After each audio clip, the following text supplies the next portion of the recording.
Sisters with ISPK, Arizona Sabbath service today. I'm Police Officer Razan, voted down for the day. And today we're gonna go.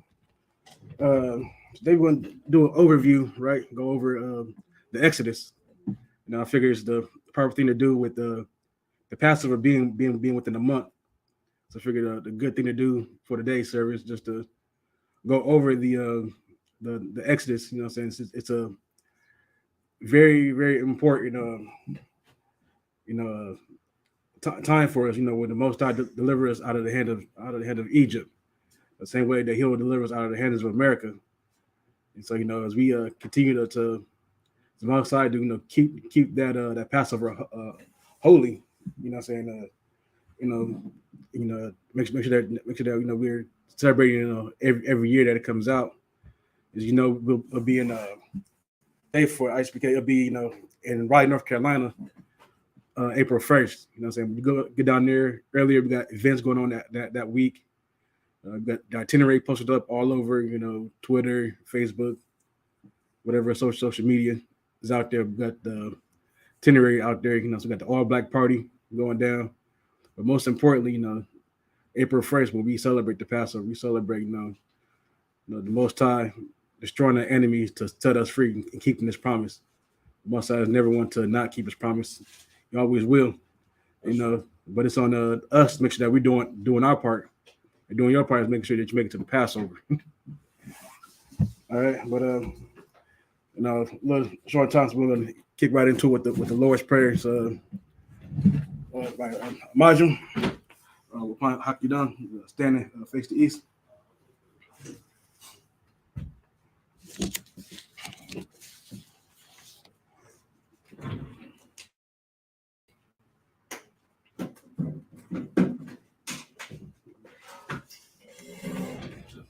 To it is the Lord's Prayer.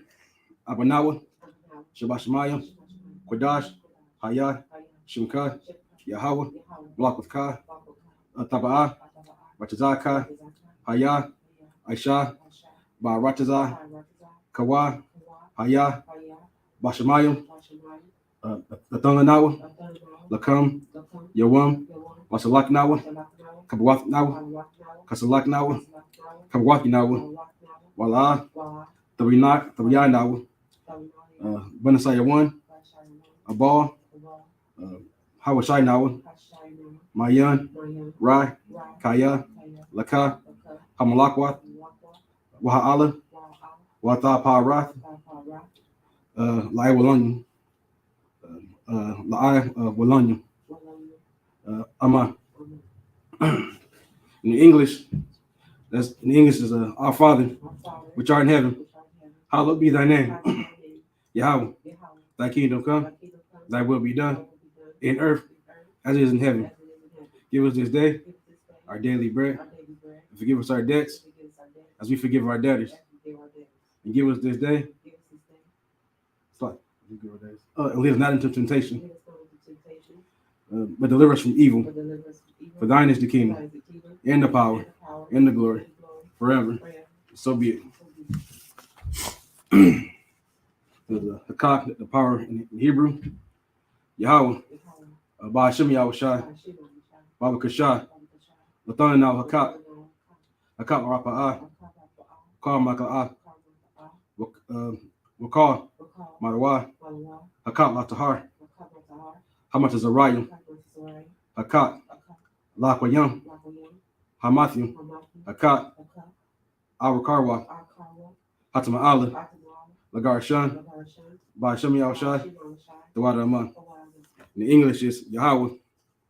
In the name of Yahweh Shai, please give us the power to heal all manner of sickness, and all manner of disease, the power to cleanse the lepers, the power to raise the dead, the power against unclean spirits, to cast them out. In the name of Yahweh Shai. Thank you, so good. All right, so Psalms 121 in Hebrew.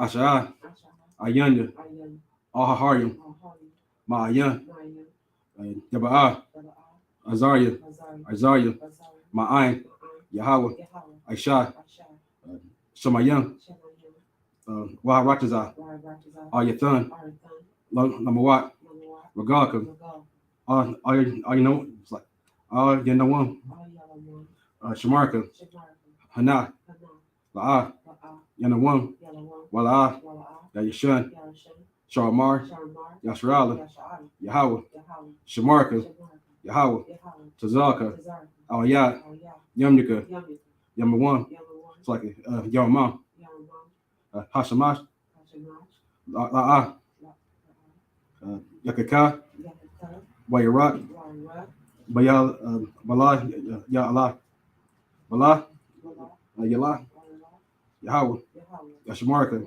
Makarai,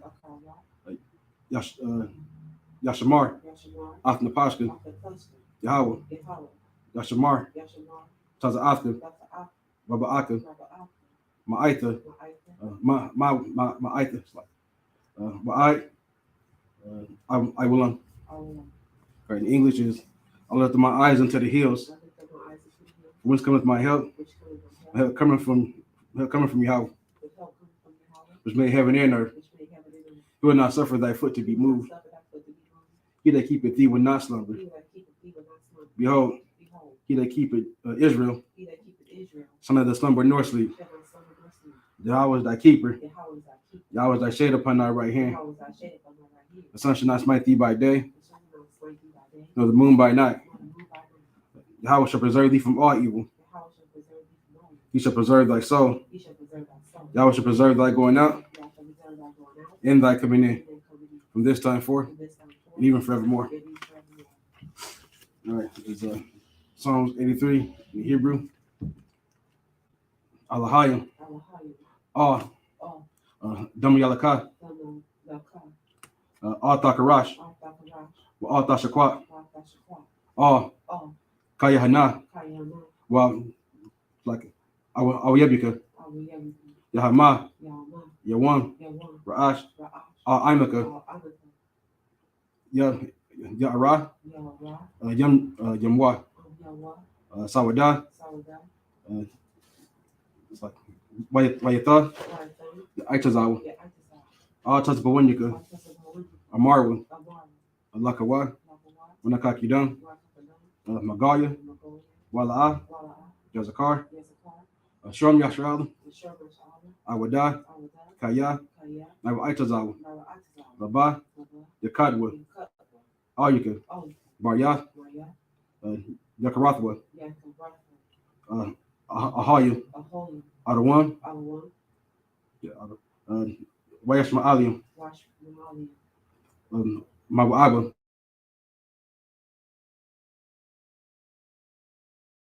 Why Aman?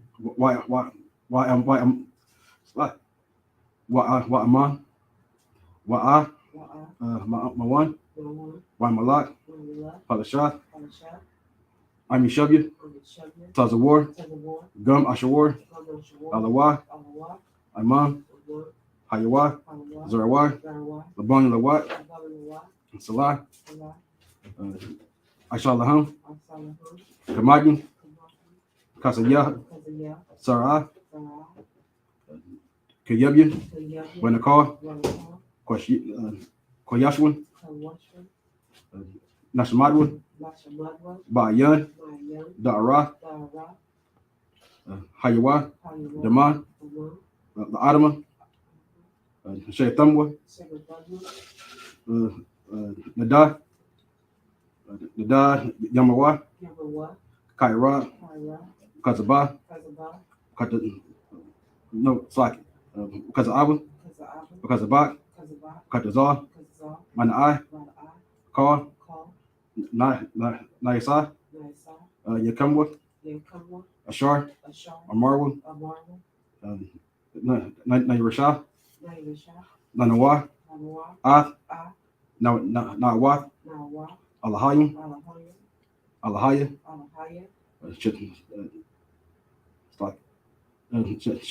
Shaitamwa? Kagagalin? Kakwash? Lapanya? Raka? Kaash? Taba'ai? Taba'ira? Yaira? Wakalaba? Talahat, Haharya, Khan, Thardakma, Basa Iraka, Babasa, Patka, Stabahalam, Mala'a, Panyaham, Kwalawan, Waya, Bakashwa, Shimka, Yahawah, Yabashwa, Waya, Bahaya, Adyat, sorry, Adyat, Waya, Kaparwa, Waya, Abatwa, Waya, Da'aiwa, Kaya, Atha, Shimka, Yahawah, Abatwa, Ayawan, Alka, Hot Ratazah. Right. In English, this keep not thy silence, O God. Hold not thy peace. Be not still, O God. For lo, thy enemies make a tumult. They that hate thee have lifted up the head. They are taking crafty counsel against thy people, exalted against thy hidden ones. They have said, come, let us cut them off and be a nation, that the name of Israel may be no more remembrance. For they have consulted together with one consent. They confederate against thee, the tabernacles of Edom, and the Ishmaelites, of Moab, and Hagarenes, Gabal, and Ammon, and Amalek, the Philistines, with the inhabitants of Tyre. Ashur also was joined with them. They were hoping the children of Lot. Salah, do unto them as unto the Midianites, as to Sisera, as to Jabin, the brook of Kison, which perished at Endor. They became as dung for the earth, like Oreb, like Zeeb, yea, all the princes of Sabah, and Azamuna, who said, let's take to ourselves the houses of Yahweh in possession. Oh my God, make them like a wheel, as a stubble before the wind, as the fire burneth the wood, the flames set the mountains on fire. So persecute them with thy tempest, make them afraid with thy storm, fill their faces with shame, that they may seek thy name, Yahweh. Let them be confounded and troubled forever. Yea, let them be put to shame and perish, that they may know that thou, whose name alone is Yahweh, art the most high of all the earth. The blessings in Hebrew, Rakatha Yahweh, Why Yahweh Shai, Why Micah Allah, Why Lahayu, Mazab Ya'ah, Alabap Yahana, Ha Alabap you, Asarunyu, Akwata Zayanyu, Kawai Yayu, Wak Wathu, Yahweh, Why Shimi Yahweh Shai, the water among. Blessed in English, bless you Yahweh, in Yahweh Shai, in Michael, in the angels, commanded during Yohana, the generals, the captains, the officers, the troopers, and the sisters. Yahweh, in name Yahweh Shai. Thank you, so be it. Sorry, Shelby, be seated.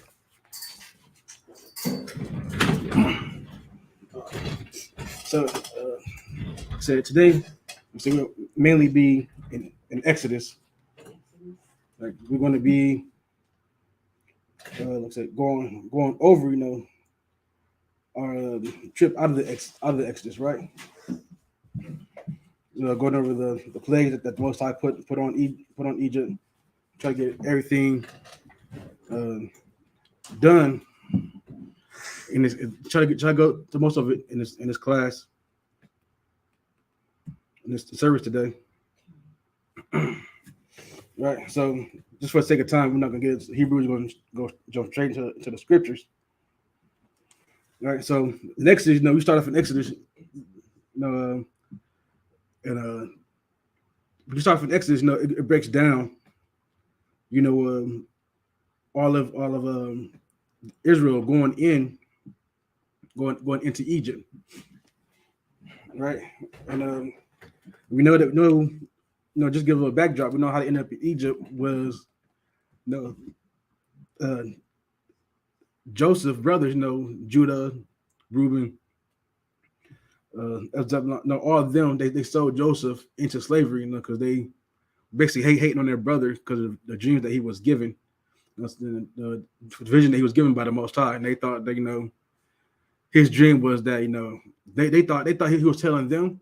I was going to say that he was better than them, but that wasn't the case at all. He was just revealing to them a dream that the Most High gave him, and with that, they sold him to slavery. He ends up in Pharaoh's court to say, and he's able to interpret Pharaoh's dreams, able to save them by the visions of the Most High from famine that was going to come to the land by putting up stores of the grains and wheats in the storeholders.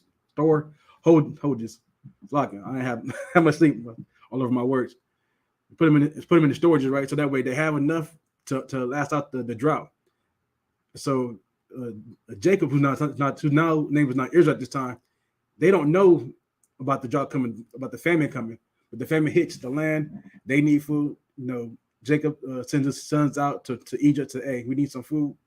At this point in time, Joseph's already risen up, is now, you can say, basically like vice president of Egypt. Has a certain portion of land. They come in, he gets his brothers to come in and say, listen, you're going to be shepherds. You'll have this section of land up here. Tell them that you're shepherds because the Egyptians hate shepherds. They see them as low class, and they won't bother you. So this is where we end up, years and years later, right? To the point where now Joseph died off. Jacob died off. All the founders of our tribes have now passed away. It's generations later. That's where we're going to pick up. I'm going to start in Exodus. Start with Exodus 1:1. Right. Now these are the names of the children of Israel which came into Egypt. Every man his household came with Jacob: Reuben, Simeon, Levi, Judah, Issachar, Zebulun, and Benjamin, Dan and Naphtali, Gad and Asher. And all the souls that came out of the loins of Jacob were 70 souls, for Joseph was in Egypt already. And Joseph died, and all his brethren, and all that generation, like I just said before, like that's so we all came in, that they all passed away. And the children of Israel were fruitful and increased abundantly and multiplied and waxed exceeding mighty, and the land was filled with them. So basically, like Israel just went down and just started populating like crazy. Was having kids all over the place. and jump down to verse 8. Now there arose up a new king over Egypt, which knew not Joseph. Like I said, this is many generations later. This king, he don't give a damn about what the old kings did and how he felt about the Israelites that came into the land. Like he don't know Joseph, so he feel like he don't really owe Joseph anything. Because he's only thinking about his people. Right? Verse 9, and he said unto his people, behold, the people of the children of Israel are more and mightier than we. Come on, let us deal wisely with them, lest they multiply. So this is what he thought. He's like, listen, they're a huge number right now, and they can definitely overcome us if we let them. So let's make sure that we deal wisely with them. Make sure that he's basically let's keep them at the bottom. we don't want them to get up high. We want them to stay right where we have them. So he's already plotting against them. And it came to pass that when there falleth out any war, that they also join our enemies and fight against us. So get them up out of the land. Therefore they did set over them taskmasters to afflict them with burdens. So they gave them managers and supervisors, is what we use in like today's terms, to make sure that they are doing what the Egyptians want them to do. Make sure they're not just doing anything on their own. That Egypt always has a foot on them. So that way he knows that they know that they're to be kept in their own place.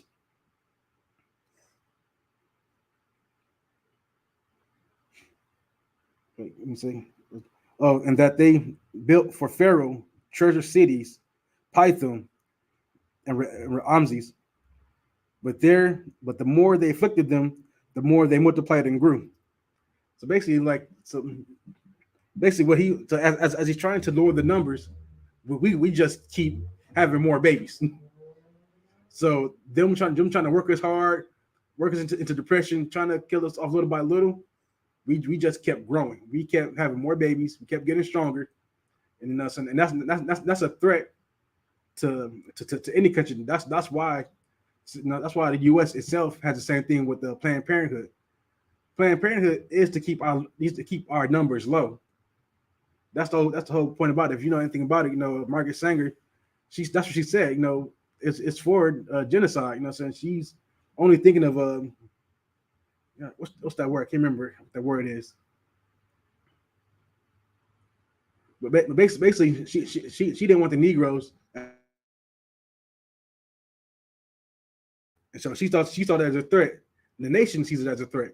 So that's why they have to have a Planned Parenthood in every gut. That's why they're building the biggest Planned Parenthood over in St. Louis. So that way they can keep our numbers down low. Like saying we're total of 350,000 abortions a year. You know what I'm saying? And for people that say oh no, it's for a woman's health, or it's for rape, only incest and rape account for both each other less than 1% of the total abortions that are done at those clinics. But majority of them are just women who just who can't get their legs closed. So it's not really for your health, because you worry about your health, then you'll be more everything's like you'll be more picky, or you'll choose wisely who you dealt with. You wouldn't just know, oh, he's so cute, let me just go have sex with him for the night. Now you're pregnant. Now you're gonna go have the abortion because when you didn't use protection too. You only know that you're laying with. And so that's why you have so many of those that's why Maury is so popular. That's why that parental court is so popular. You know what I'm saying? You find out that this woman open her legs to everybody. She take 3 men up there to see who the father is. So to find out not all 3 of them, not even the dad. So I was like so it looks bad on the woman, anything like that. And that's why they have those Planned Parenthoods open. So that way, if she want to keep the child, she want to go have much sex as she wants, she go have the sex, gets pregnant, go get the abortion. That's the majority of the abortions right there. It's not because they're so worried about their health. But keep going. I'm gonna jump down real quick to verse 15. The king of Egypt spake to the Hebrew midwives, which of the name of the one was Sapphira, the name of the other was Puah. And he said, when you do the office of the midwife to the Hebrew women, and see them upon the stools, if it be a son, then ye shall kill him. But if it be a daughter, then she shall live. And so the Egyptians were smart. The Egyptians knew what most people today, what most people don't like to admit to, is that you are what your father is. The man carries the seed.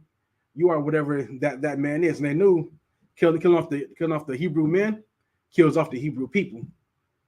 I'm saying that's why they're getting a lot of the firstborn sons. I'm saying this is right here. This is so when people ask, I've heard people ask why would God kill the firstborn of all the Egyptians?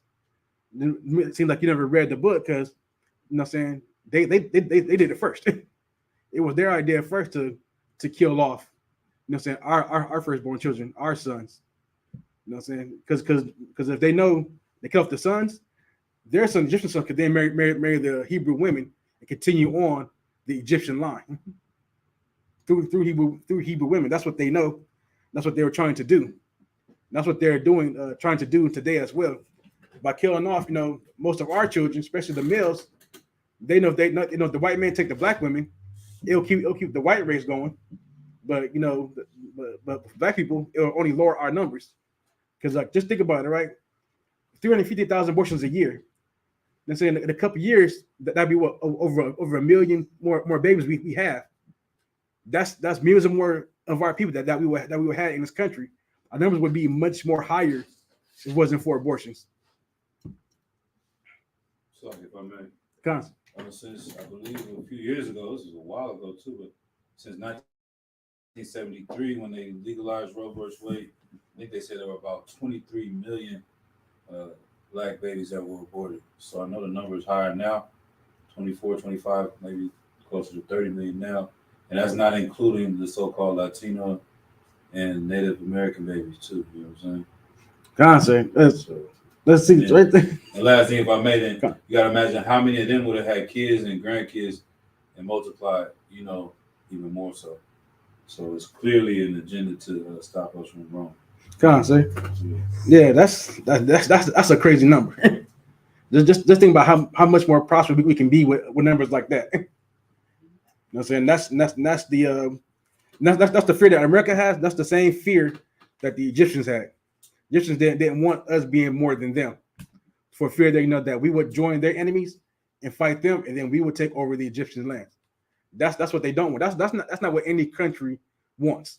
They don't want nobody to take over their land, but they rather have you in subjugation. Right? Keep going. But the midwives, verse 17. But the midwives feared God and did as the king of Egypt commanded them, but save the men children alive. Hold on, let me see real quick.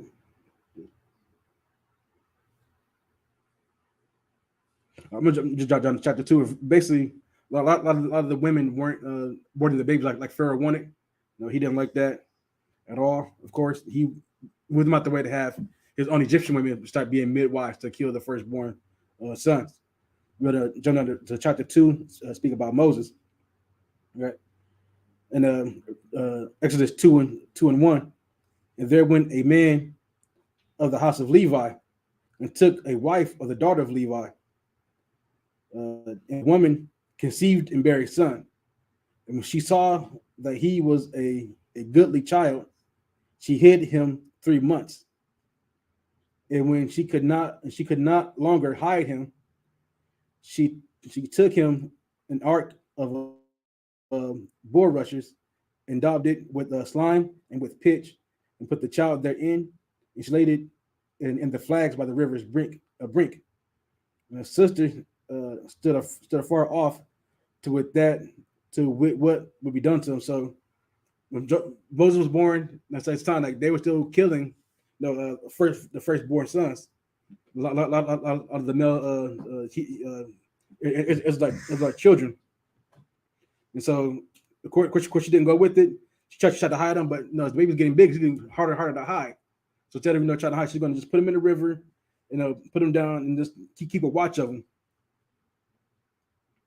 And the daughter of Pharaoh, verse 5, the daughter of Pharaoh came down to wash herself at the river, and her maidens walked along the riverside. And when she saw the ark among the flags, she sent her maid to fetch it. And when she had opened it, she saw the child, and behold, the babe wept. And she had compassion on him, and said, "This is one of the Hebrew children." All right, so this is the Pharaoh's daughter. She went down to go bathe. She sees the ark that Moses' mom made for him. She's like, "Oh, this is one of the Hebrew kids." And so she was able to tell apart. It's like, okay, like this is not one of ours. This is definitely one of theirs. But due to the Most High, she had compassion on Moses, and she wanted to basically take a man as her own. Right. Verse 7. Then the sister to Pharaoh's daughter, then said his sister to Pharaoh's daughter, "Shall I go and call thee a nurse of the Hebrew women, that she may nurse the child for thee?" And Pharaoh's daughter said to her, "Go." And the maid went and called the child's mother. And Pharaoh's daughter said unto her, "Take the child away and nurse it for me, and I will give thy wages." And the woman took the child and nursed it. So Moses' own mom nursed him, and she had him 4 times. So for people that said that Moses didn't know that he was an Israelite, he knew. Because but at this point, for a little bit, his mom is raising him before Pharaoh's daughter takes him back as her own. So that expels that myth that he didn't know that he was an Israelite. I'm saying of course your mom is feeding you and raising you. Of course, you will know who your people are. It's locked, son. Can I get it water? No, sir. Right. Well, keep going. Verse 10. The child grew, and she brought him unto Pharaoh's daughter. He became her son. She called his name Moses. She said, because I drew him out of the water. Right. So he grew. So like I said, that dispels that myth. So if you see that movie, Prince of Egypt, like it makes it seem like Moses didn't know who he was. Right. But the Bible clearly shows that he grew up. He grew up around his mom. Mom raised him until Pharaoh's daughter said, "All right, now it's time for him to come and live with me."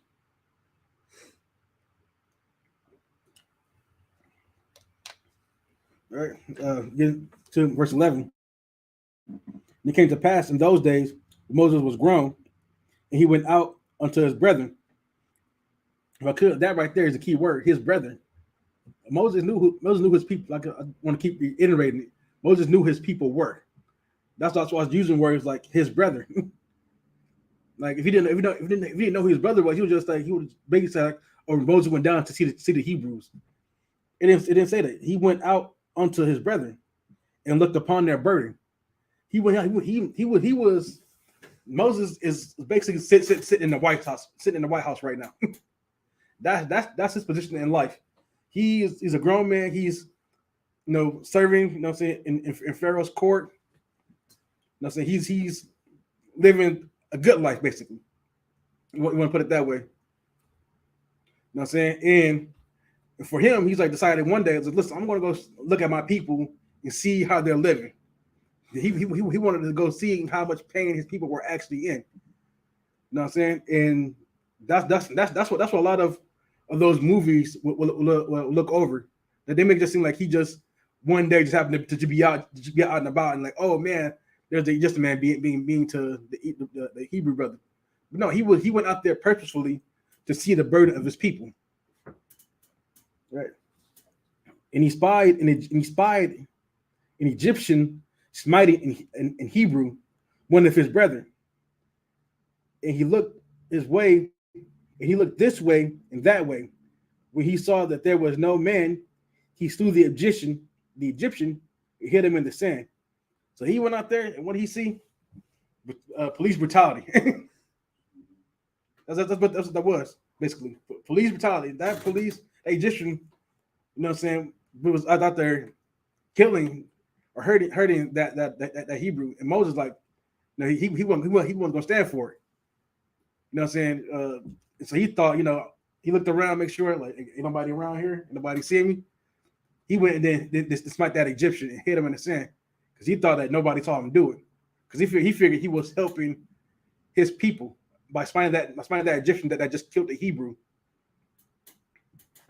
Yeah. Let's see. Verse 13. When he went out the second day, behold, two men of the Hebrews strove together. So he goes out again. And now he sees two Hebrew brothers, two Israelites fighting. Right. This is like, saying this is a good analogy for our black on black crime when we fight against each other for silly things, right? Who knows what these brothers were fighting over? But Moses seeing it, Moses didn't want his brothers to fight against each other. Because that there's bigger problems to worry about than fighting against each other. We should be, fighting against the Egyptians who keep killing off our firstborn children. But he was like, you know what? He wasn't going to stand for it. And he said to him that did the wrong, and he said, who made thee a prince and a judge over us? So you know how black people are. You know what I'm saying? You can't tell us nothing. Right. So you tell us what we're doing wrong. Like, who is you? I know you're the police. I know you was a judge. So basically saying, you're saying like, who are you to judge us? I said, you can't judge me. You know what I'm saying? It's showing the same attitude, still the same stigmation that we have today. People still show today. We go out there, we talk people the truth. They do the same thing. Like, who are y'all to tell us what's wrong, what's right? Who are you to tell us what we can and can't follow, who we can and can't be with? They didn't want to hear things like that. The same way they didn't want to hear the same things back then. what I'm saying? They want to fight against each other. When we tell them, hey, we shouldn't fight against each other. We should come together. They look at us like we're crazy. Like we're in the wrong. Like, hey man, like you ain't are you from here?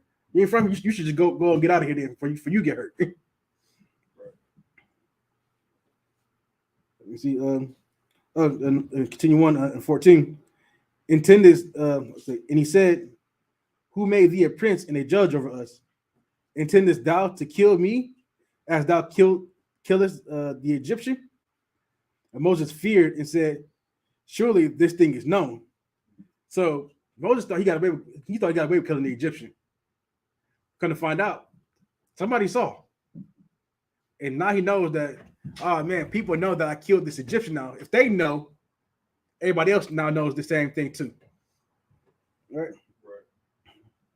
And so now he's scared. Verse 15. When Pharaoh heard this thing, he sought to slay Moses. But Moses fled from the face of Pharaoh and dwelt in the land of Midian. Right? And he said, I'm gonna skip down. I just want to get to the part where Moses fled. He fled. I can read for you if you want. Okay, so I'm jumping down into.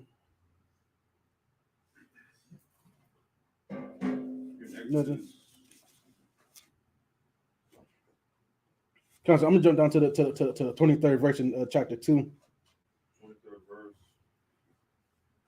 chapter 2. Concept, but yeah. So Moses fled because he feared for his life. Basically, he knew Pharaoh wanted him dead for killing an Egyptian. Because what Moses realized that day, as a lot of black men realize, don't realize when they're in positions of authority or power because they chill with a lot of white people. At the end of the day, no matter how you get into high in this society, you're still just a nigga. no matter what position Moses held in up in Pharaoh's court and being his daughter's son, he was still just a nigga. he was good. He was good as long as he dealt what Pharaoh wanted him to do. But now that he's gone and slayed an Egyptian, one of Pharaoh's people, he can't have that. Now you didn't cross the line. Now I got to kill you, right? And that's the same thing that's done today. Like when white people get away with murder, killing our people, but as soon as we kill one of theirs, you're getting the full set of the law thrown at you. You're gonna get the highest level of prison time you can get. They can serve. They can't give you that. They'll make up things to add on to it to get you higher time. Let you know that at the end of the day, you're only just a nigga. You're never don't everything that you're so high up in society that you can do whatever you want. It's never that. You always got to do what they want inside their limits, right? And if Moses figured this out the hard way, because he figured he just do it helping his brothers, but it backfired on him. You can't say verse 23. Book of Exodus, chapter 2 and verse 23. And it came to pass in the process of time that the king of Egypt died, and the children of Israel sighed by reason of the bondage. And they cried, and their cry came up unto God by reason of the bondage. And so that Pharaoh dies, so of course a new one rises up, but they're still in hard, our people are still in hard bondage. And they're crying up to God. Same way people still do today. People still cry, for God. You know what I'm saying? Even if they don't know that they're doing it intently. Because we all know that we live hard lives here. Our lives here are not easy. You know what I'm saying? People like to tell us, oh, at least you're not one of those starving children over in Africa. My children do starve here. Right. What are you talking about? But the problem is they don't live our lives. So they don't see the kids who only eat lunch and breakfast at school. Go home with nothing to eat. You know what I'm saying? So for people to say like, oh, they're starving children in Africa, listen, that's for the Africans to figure out. Right. Let them handle that. I'm all about handling at home business. Right. I can't worry about everybody else. I have to get my own house together first. If I get my own house together first, here's the thing, like if you've ever been on an airplane, right? The airplane, they tell you when you're boarding, right, and you're about to take off, if something were to happen, the mask come down, put a mask on yourself first, then help the other person. Right. How can I help the other person if I'm also losing consciousness because I can't breathe Right. You know what I'm saying? How can I help somebody else? I can't do it. So people that say, "Oh, we should go out and help Africa," damn, they're Africans, man. My people need help first. I can't help nobody else first, but I helping my own people first. That don't even make sense to do. I'm saying you like our people are hurting. And you want me to go give my time and research to somebody else? Like what sense does that even make to do? The resource needs to stay in our own community to help our own people up. That's what should be staying at. Keep going, sir. Verse 24. And God heard their groaning, and God remembered his covenant with Abraham, with Isaac, and with Jacob. Verse 25. And God looked upon the children of Israel, and God had respect unto them. Fine.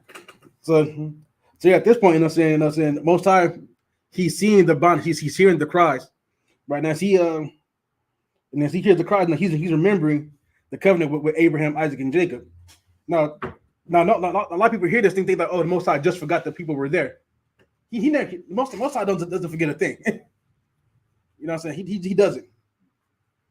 But when you want his attention, you got to call out to him, like the children of Israel did. They called unto the Most High.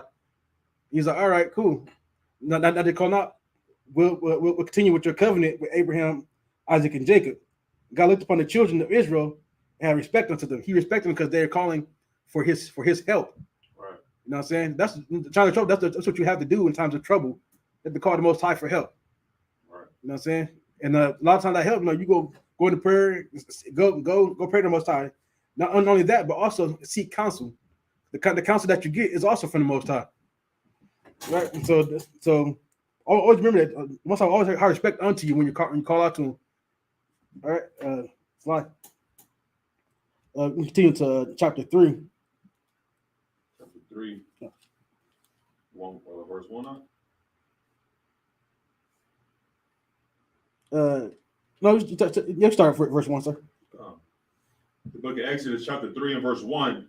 Now Moses kept the flock of Jethro, his father-in-law, the priest of Midian, and he led the flock to the backside of the desert and came to the mountain of God, even to Horeb. Verse 2. And the angel of the Lord appeared unto him in a flame of fire out of the midst of a bush. And he looked, and behold, the bush burned with fire, and the bush was not consumed. Right. So Moses is, just remember, like Moses fled. He's in Midian. He gets my wife. His wife was the one that was by the well. And so he's just doing his normal shepherd's duty at this point. When he sees the bush on fire, he's like, that's not something that you see every day. It's not a thing. You see a bush on fire and no other bush is burning up. One bush is on fire, they're all on fire. You know what I'm saying? As we know, fire spreads rather quickly.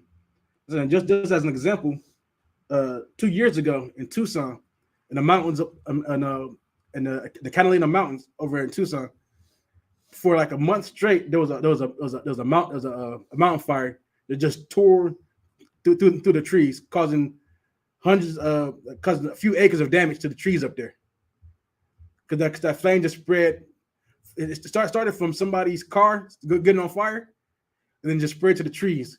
It just kept growing and growing. Like every night, you will see a blip go of orange from the mountains. And no matter where you're at in Tucson, you will see it. So you can imagine him walking through, doing the job, and seeing this one bush on fire. He's like, well, why aren't the other bushes on fire? What's going on there? Right. Continue, sir. And he looked, and behold, the bush was burned with fire, and the bush was not consumed. Verse 3. And Moses said, I will now turn aside and see this great sight, why the bush is not burnt. Verse 4. And when the Lord saw that he turned aside to see, God called unto him out of the midst of the bush and said, Moses, Moses. And he said, Here am I. Right. So like I said, that's the one I think that anybody would stop to see, because you don't just see that every day. Right. So as he did it, wow, what's going on with this bush that's not being burnt or consuming any other bushes? This is the Lord take the chance to now say, hey, Moses, it's calling for you. Right. Burning bush basically to get Moses' attention. Right. Keep going, sir. Verse 5.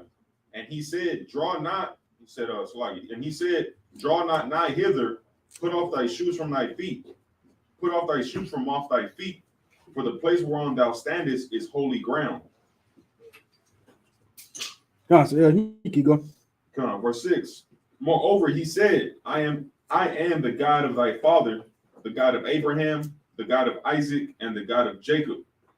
And Moses hid his face, for he was afraid to look upon God. Now, if I can, real quick, you know, what I'm saying, I want to drive on the fact that Moses knew who he was, right? Now, so there's a reason why, you know, Most High said, I am the God of your father. Like just like Moses knew he was Israelite because his mom raised him and nursed him. Most High is referring to that, like, I know who you are. You know who you are. You know who your forefathers are. You know, God of Abraham, Isaac, and Jacob. Once again, you know what I'm saying, continue that patrilineal lineage. Like, just, keep going. Verse 7. And the Lord said, I have surely seen the affliction of my people which are in Egypt, and have heard their cry by reason of their taskmasters, for I know their sorrows. Come on. So listen, the Most High knows your troubles and your sorrows. He knows our troubles and our sorrows in today's time as well. It's not like he's forgotten or he's not there for you. But we have to understand that, you know, as we're here today, we are here because we disobeyed the Most High. You know what I'm saying? And so Right. you have to cry. You have to cry aloud, you know, and God like people and do His word. The people of this time was also in a sorrowful state. And I'm pretty sure there's Egyptians on that time too saying, "Oh, you guys aren't bad off. You guys are good. You guys are well. Right. You guys just don't you guys drink and have some food? Listen, you guys aren't bad." It's the same excuse they use now. They probably use for them back then. I'm trying to keep it short. We can jump.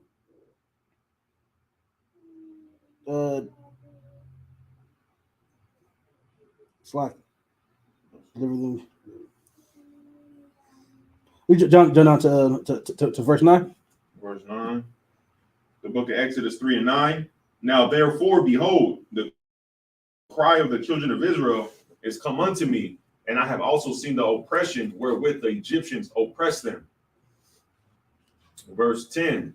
Come now therefore, and I will send thee unto Pharaoh, that thou mayest bring forth my people, the children of Israel, out of Egypt. Right. So now the Most High giving Moses his mission. Right. His mission is now go to my people. It's time for them to come out of their bondage. Right. We're gonna skip down for sake of time. Right.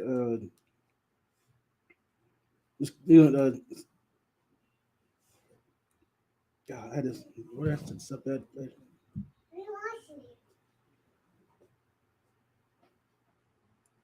Jump. We can go to chapter 4 to start the first verse. The book of Exodus, chapter 4, verse 1. And Moses answered and said, but behold, they will not believe me, nor hearken unto my voice, for they will say, the Lord hath not appeared unto thee. Right. If I can real quick, that's they're saying that's the people being hard headed. Right. You know what I'm saying? They do that with us today. Right. You know what I'm saying? It's Come. you know what I'm saying? I just want to add that in. They just being hard headed. They know they don't want to believe. Just like they don't want to believe today. Keep going, sir. Right. Exodus 4 and 2. And the Lord said unto him, what is that in thy hand? And he said, a rod. Verse 3. And he said, cast it on the ground. And he cast it on the ground, and it became a serpent, and Moses fled from before it. Verse 4. And the Lord said unto Moses, put forth thy hand and take it by the tail. And he put it forth his hand and caught it, and it became a rod in his hand. Right. So this is just a setup for one of the signs that's going to be used in a little bit, right?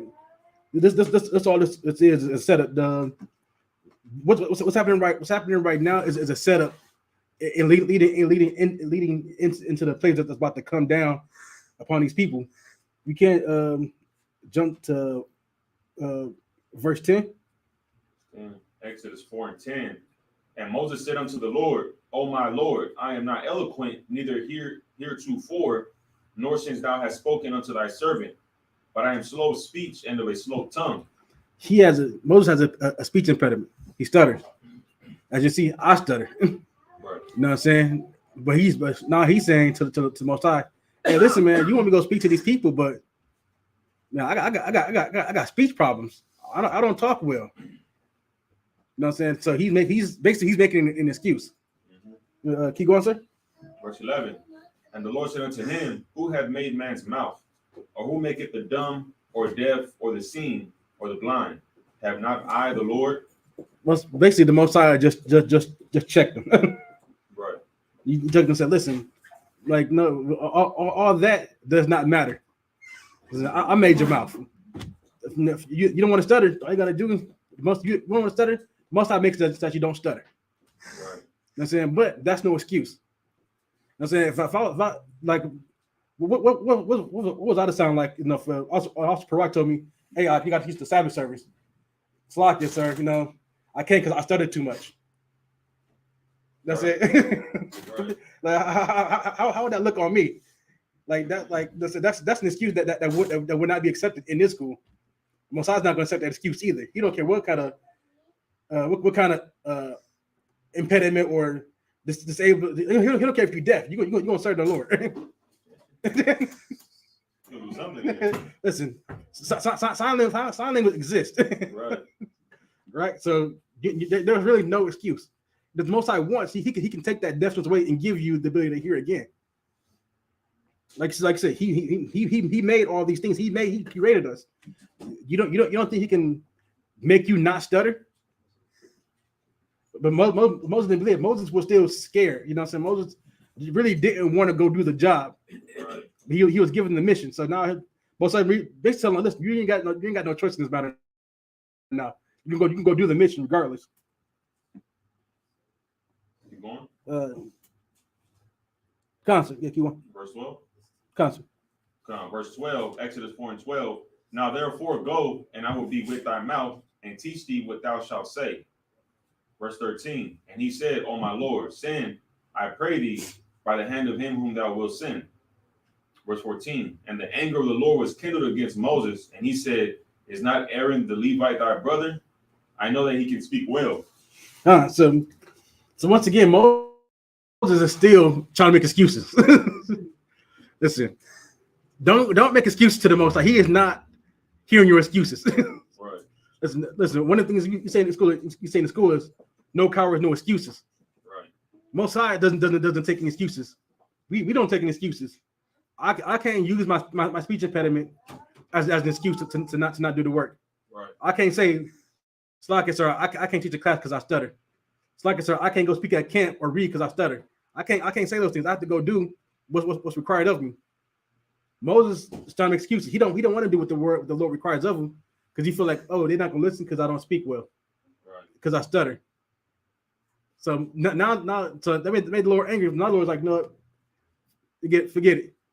Your brother Aaron is still in Egypt. He speaks well. Right. He don't stutter. So now, what excuse does Moses have now? Right. There's none. So now, listen, you're not gonna speak. Fine. I'll tell you what to say. You'll tell your brother. Your brother will speak for you. Like, you going, sir? I know that he can speak well, and also behold, he cometh forth to meet thee, and when he seeth thee, he will be glad in his heart. Exodus 4:15. And thou shalt speak unto him, and put words in his mouth, and I will be with thy mouth, and with his mouth, and will teach you what ye shall do. Verse 16. And he shall be thy spokesman unto the people, and he shall be, even he shall be to thee instead of a mouth, and thou shalt be to him instead of God. Yeah. So now the Lord let Moses know that, listen. Now Aaron's going to be your mouthpiece, and for Aaron, you're going to be God, not God in a literal sense, but saying that he's like Most High is speaking through Moses, then Moses is going to speak through Aaron. Right. You know what I'm saying? So That's the ladder of positions now. So still the Most High. Most High is going to speak to Moses. Moses is going to speak to Aaron. Aaron's going to speak to the people. But I just want to point out that if you watch, you know what I'm saying, those movies, like what's that movie, like the Ten Commandments, and you watch what's the movie, Prince of Egypt, they make the importance of Aaron very small. I don't even think if I may, Constant. I don't even think I seen Aaron in was it Kings of Egypt? Prince of Egypt. Where it's like gods and it's like a new age movie of Moses. You know the dude who played Batman? God. He plays Moses. Did you ever see that one? Oh, I haven't seen that one. It's like around 2012. Okay, yeah, I ain't seen that one. It's good, but thinking about it, they don't even show Aaron at all. Listen, they just cut Aaron out completely, as if, you know what I'm saying. I guess they say that Moses was, no, don't get me wrong, Moses was still a great man, you know what I'm saying.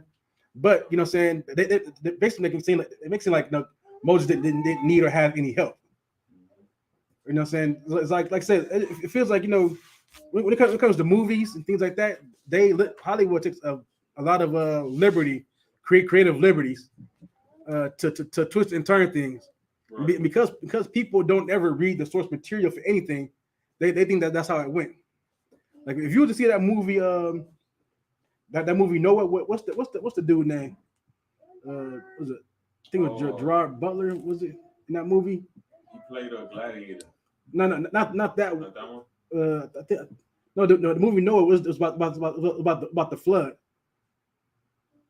It came out like 2017, I think. Yeah, and like, was there like creatures in that movie? Like, yeah, there's creatures were supposed to be fallen angels that were encrusted in rocks or the earth.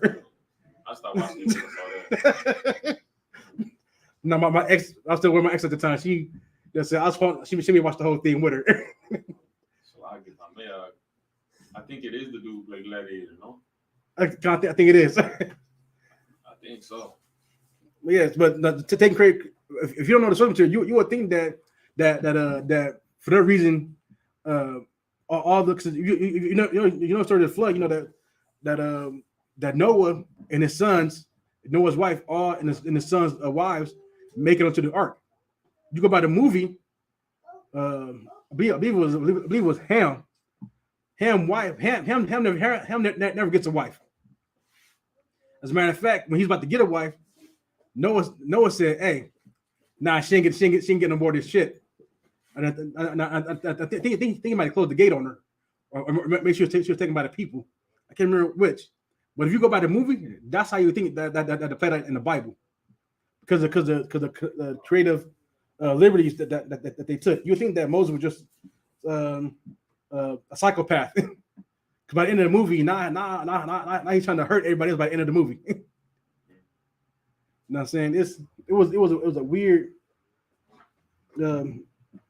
movie. Okay.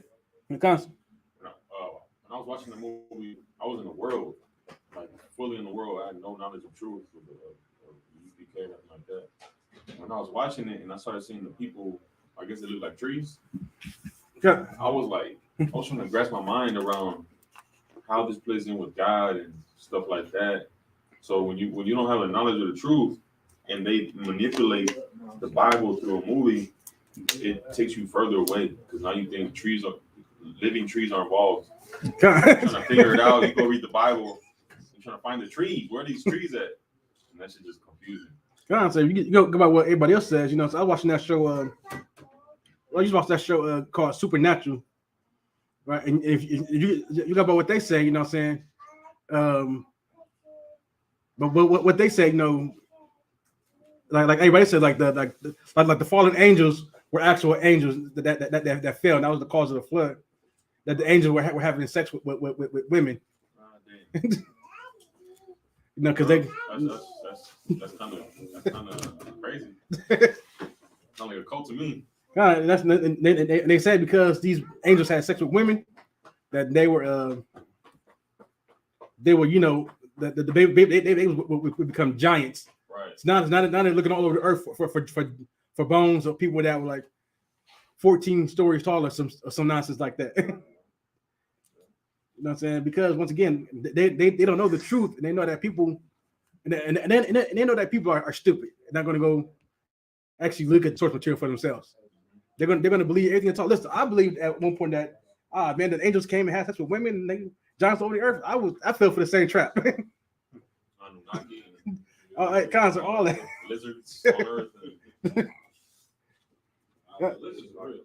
The Meadamites do look like they're damn reptiles. See why it's believable. So, can we? They look like that damn Komodo dragons. We can jump down to verse 21. The book of Exodus, chapter 4, verse 21. And the Lord said unto Moses, when thou goest to return into Egypt, see that thou do all those wonders before Pharaoh, which I have put in thine hand. But I will harden his heart, that he shall not let the people go. Right. So most times letting so this is where attention is paying attention to what's being told to is very important. Because I don't think Moses paid attention to this. We'll get into it in a minute. Right, but most times don't know, like saying I gave you this rod, you're gonna do many wonders with that rod that I gave you. Right, you're gonna take it, you're gonna go to Pharaoh, but I'm going to harden his heart that he shall not let the people go. Most times doing it for a reason. Right, keep going, sir. Exodus 4:22. And thou shalt say unto Pharaoh, thus saith the Lord, Israel is my son, even my firstborn. Right, so he's gonna let them know. So anybody wants to know that we are our God's chosen people. We are his children, his firstborn children, which means that the inheritance of this earth comes to us. Right. You know what I'm saying? As it would be with any child, if any in your firstborn son, the inheritance goes to him. Right. You know what I'm saying? So the inheritance of this earth is ours. That's what I'm saying. So that's what he let know that even my firstborn. So when we get our inheritance. I'm saying it's going to be a mighty thing when we take this earth. You know what I'm saying a lot of people think that it's going to be we're just going to take back Israel, but the Most High said the word was made for our sakes. Right. You know what I'm saying? So we're going to take the entire earth. Is what we're going to take. Keep going, sir. Verse 24. And it came to pass by the way in the end that the Lord met him. Verse 23. Exodus 4:23. And I say unto thee, let my son go, that he may serve me. And if thou refuse to let him go, behold, I will slay thy son, even thy firstborn. Good. So we're going to jump to chapter 5, first verse. Exodus 5:1. And afterward Moses and Aaron went in and told Pharaoh, thus saith the Lord God of Israel, let my people go, that they may hold a feast unto me in the wilderness. Right. So right now we're not even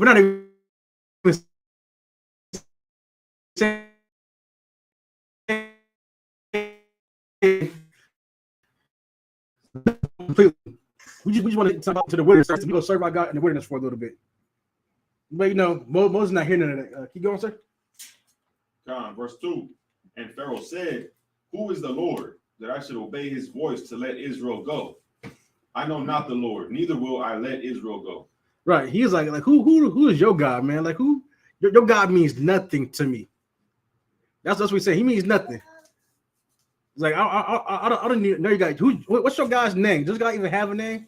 Do you know your God's name? You don't know. You don't know. If you don't know, I don't know. That's what he's saying. But once again, he's not a God of the Egyptians. Why would the Pharaoh even care?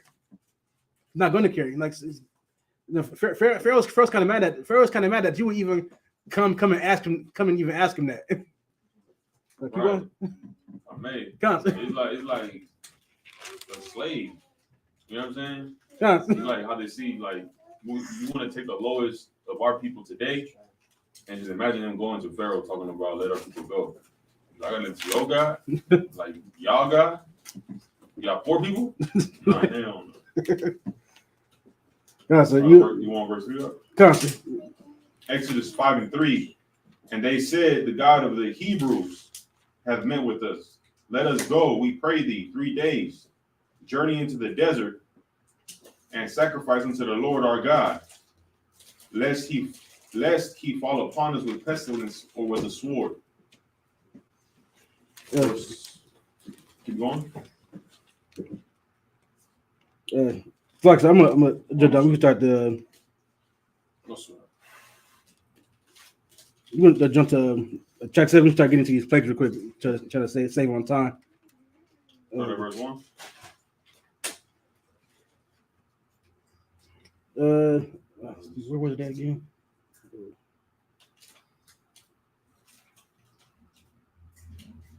It started verse 8. Book of Exodus 7 and 8. And the Lord spake unto Moses and unto Aaron, saying, verse 9, when Pharaoh shall speak unto you, saying, show a miracle for you, then shalt thou say unto Aaron, take thy rod and cast it before Pharaoh, and it shall become a serpent. Verse 10. And Moses and Aaron went in unto Pharaoh, and they did so as the Lord had commanded. And Aaron cast down his rod before Pharaoh and before his servants, and he became a serpent. It's like, so yeah, so this so that's one of the reasons why earlier we read where Most High turned the rod into a serpent. He said it was just a setup for now, right? So that's that Moses going to use. Listen, that staff doesn't hold any power. I want people to realize that right now. That staff doesn't hold any power at all. Nothing does. Moses doesn't have any powers. Moses is not Doctor Strange from Marvel. Right. You know what I'm saying? The only reason why that can happen because the Most High allows it to happen. Nothing on this earth happens without the Most High allowing it to happen. So Most High allowed the rod to turn into a serpent, just like you're about to do right now with the Egyptians. Keep going, sir. Verse 11. Then Pharaoh also called the wise men and the sorcerers. Now the magicians of Egypt, they also did in like manner with their enchantments. Right. So now they did the same thing. This is the Most High setting up Pharaoh, right? He's gonna boost his ego. Because Moses is like, hey, listen, show us a miracle. All right, fine. Toss down the rod becomes a serpent. Right? So now Pharaoh's like, all right, man, listen, let me see what my wise men and my magicians can do. Now their rods do the same thing. Is it because now they have superpowers too? Then so they got magic? No. Most High allowed that to happen. Most High allowed their rods to also become serpents to puff up Pharaoh's ego. This is only going to harden Pharaoh's heart. Now make him like, listen, you got to do that special, man. You made a serpent, rod into a serpent. My people did the same thing. You ain't nothing special. You ain't showing me no miracles. Keep going, sir. Verse 12. For they cast down every man his rod, and they became serpents. But Aaron's rod swallowed up their rods. Verse 13. And he hardened Pharaoh's heart, that he hearkened not unto them, as the Lord had said. Right. So this is what the Lord was saying to Moses, that he was going to harden his heart. Now that's all this did. You know what I'm saying? To make Pharaoh so so hard that he's not gonna let the people go. He had no reason to. Pharaoh wanted a miracle, so Moses showed him a miracle. He's like, let me see what my people can do. And it was like, oh, we can turn our rods into serpents too. Right. So that's all I said. So now he's like, well, you ain't showing no miracles. If your God can do it, my Jesus can do it, then your God is nothing special. That's the way Pharaoh is seeing it right now. You can keep going, sir. Verse 14. And the Lord said unto Moses, Pharaoh's heart is hardened, he refuseth to let the people go. Verse 15. Get thee unto Pharaoh in the morning, lo, he goeth out unto the water, and thou shalt stand by the river's brink against he come, and the rod which was turned to a serpent shall thou take in thy hand. Verse 16. And thou shalt say unto him, the Lord God of the Hebrews has sent me unto thee, saying, let my people go, that they may serve me in the wilderness. And behold, hitherto thou wouldest not hear. Verse 17. Thus saith the Lord, in this thou shalt know that I am the Lord. Behold, I will smite with the rod that is in my hand upon the waters which are in the river, and they shall be turned to blood. Right. So that's what most I tell, like he's going to turn the rivers and the water into blood. This is the this is really the real start of those what they call the 10 plagues, right? So now he's gonna turn the river into blood. Now I don't know if y'all know, but no, blood and fish don't really mix. You know what I'm saying? The blood with anything is not really supposed to mix with anything. You know, it's not something you want to have an abundance of. Right? Let's get down to 10 to verse 18, sir. Verse 18. And the fish that is in the river shall die, and the river shall stink, and the Egyptians shall loathe to drink of the water of the river. Right. So now this is bad for everybody right now, because now you know what I'm saying, if you like to eat fish, your source of fish is gone because now it's contaminated. You know what I'm saying? You got a river full of blood with dead fish that stinks. That's now it smells everywhere you go. You can't eat the fish because the fish are contaminated. They're dead. You know, they're just floating everywhere. You know what I'm saying? If you eat the fish, you're going to get sick because the fish have been swimming and dying in a river full of blood. You know what I'm saying? It's not conducive to fish. Just if you think of blood, right? Blood is a little bit thicker than water. You know what I mean? So fish can't breathe in that. I'm saying the gills are not going to be able to process the blood through their gills. So that's why the fishes are dying everywhere, because it doesn't mix well with their biology. Right, we're gonna skip down to verse 22. Exodus 7:22. And the magicians of Egypt did so with their enchantments, and Pharaoh's heart was hardened. Neither did he hearken unto them as the Lord had said. Right. So now Moses went and said, "Listen, we're gonna let the people go. Listen, I'm gonna turn the river to blood." Moses does so, and the Pharaoh's like, "Well, let me see what my wise magicians can do." Then they do the same. He's like, "See, you can turn things to blood. I can turn things to blood. You ain't showing nothing special still." What?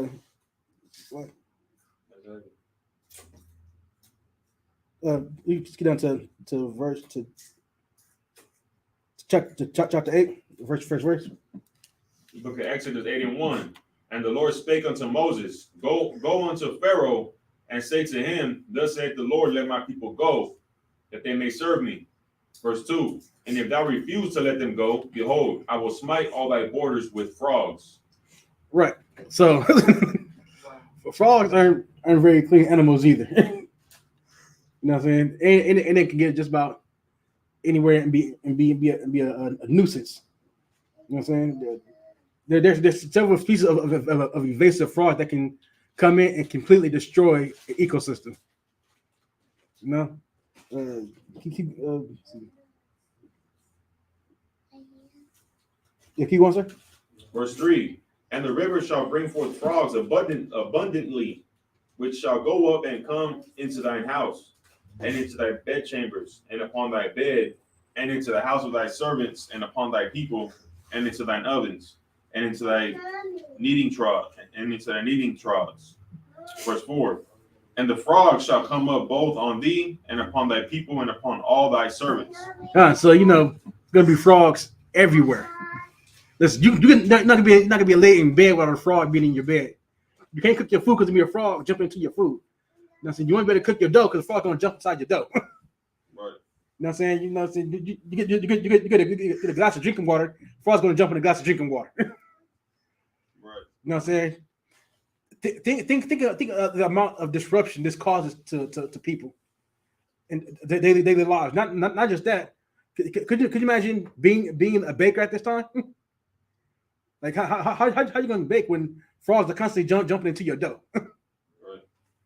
You know what I'm saying? How can you be a blacksmith but you got frogs everywhere? You can't even use your hammer and your anvil to make weapons. The frogs are just everywhere. You know, you got to get. Think about having the constant stock because you got to clean frog guts off your anvil and hammer every 5 seconds. The disruption that these frogs were going to cause to the people and to the economy, you know what I'm saying, was a big deal. But of course, you know what I'm saying, we're going to jump down to verse 6, sir. From verse 6, Exodus 8:6. And Aaron stretched out his hand over the waters of Egypt, And the frogs came up and covered the land of Egypt. Right. So that's so because Pharaoh didn't want to let him go. They're saying, all right, we gave you the warning. Here comes the frogs. Continue verse 7. And the magicians did so with their enchantments and brought up frogs upon the land of Egypt. So now just again, Pharaoh's and this is my Pharaoh's my think he's matching blow for blow. Oh, your rod can turn into a serpent. Our rods can turn into a serpent. You can turn blood into water.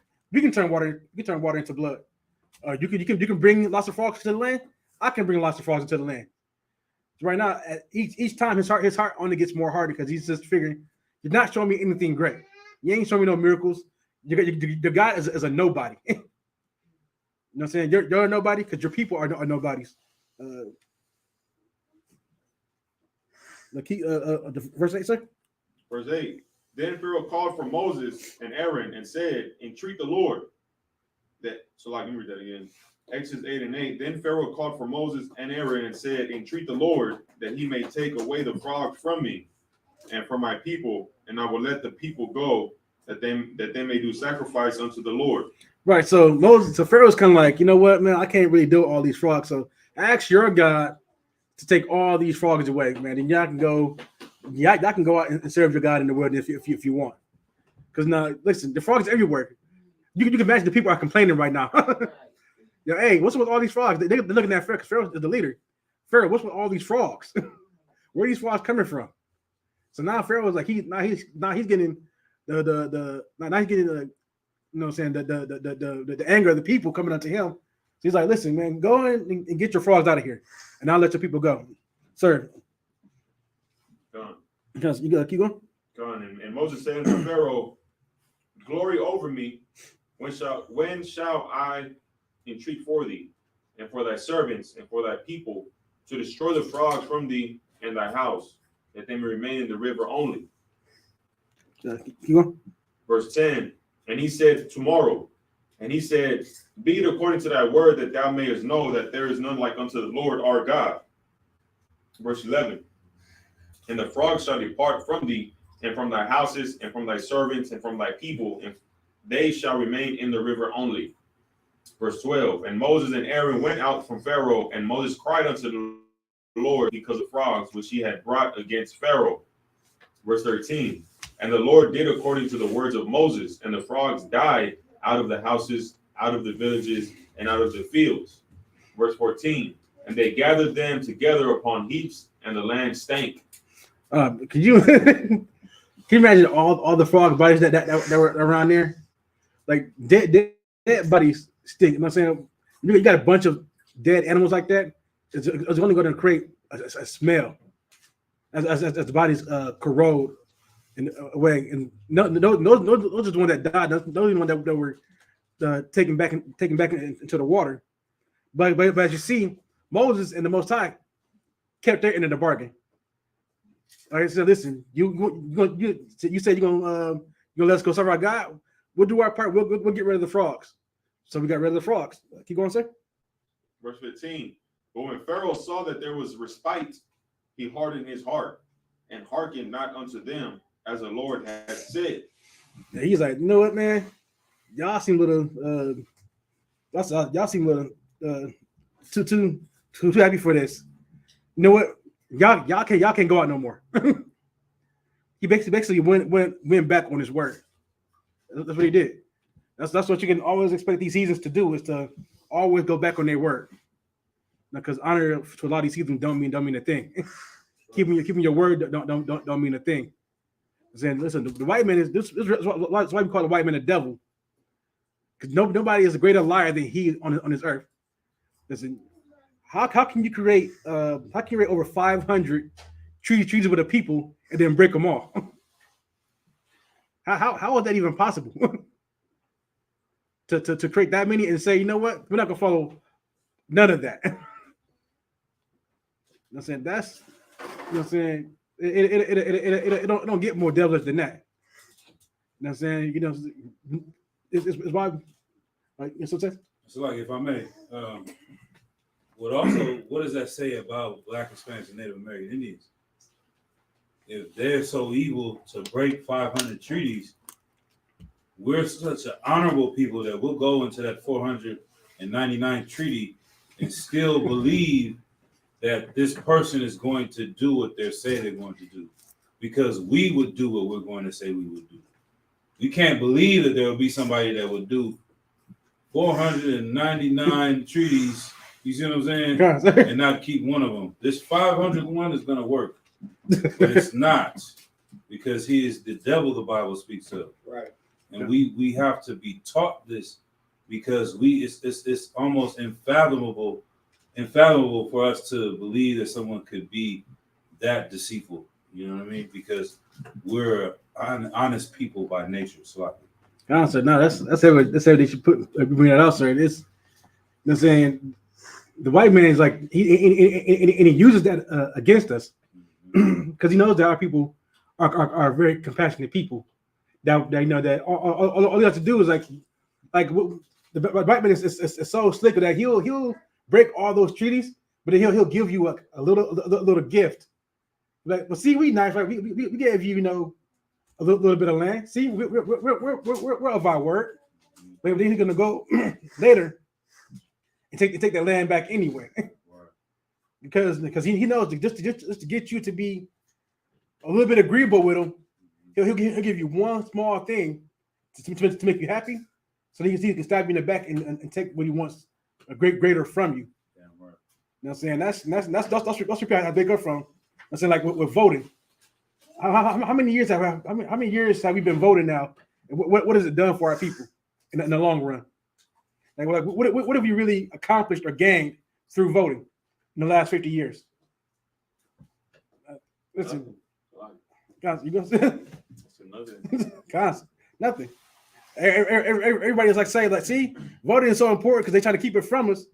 What have voting accomplished for us? We did more before we had the ability to vote. We had our own times and everything like that before we had those abilities. So what has voting done for us? Oh, we just vote. You know what I'm saying? The white man gets what we vote for. He won't. Listen, the Asians don't vote. The East Indians don't vote. The Arabs don't vote. Very small percentage, very small percentage of the people actually vote.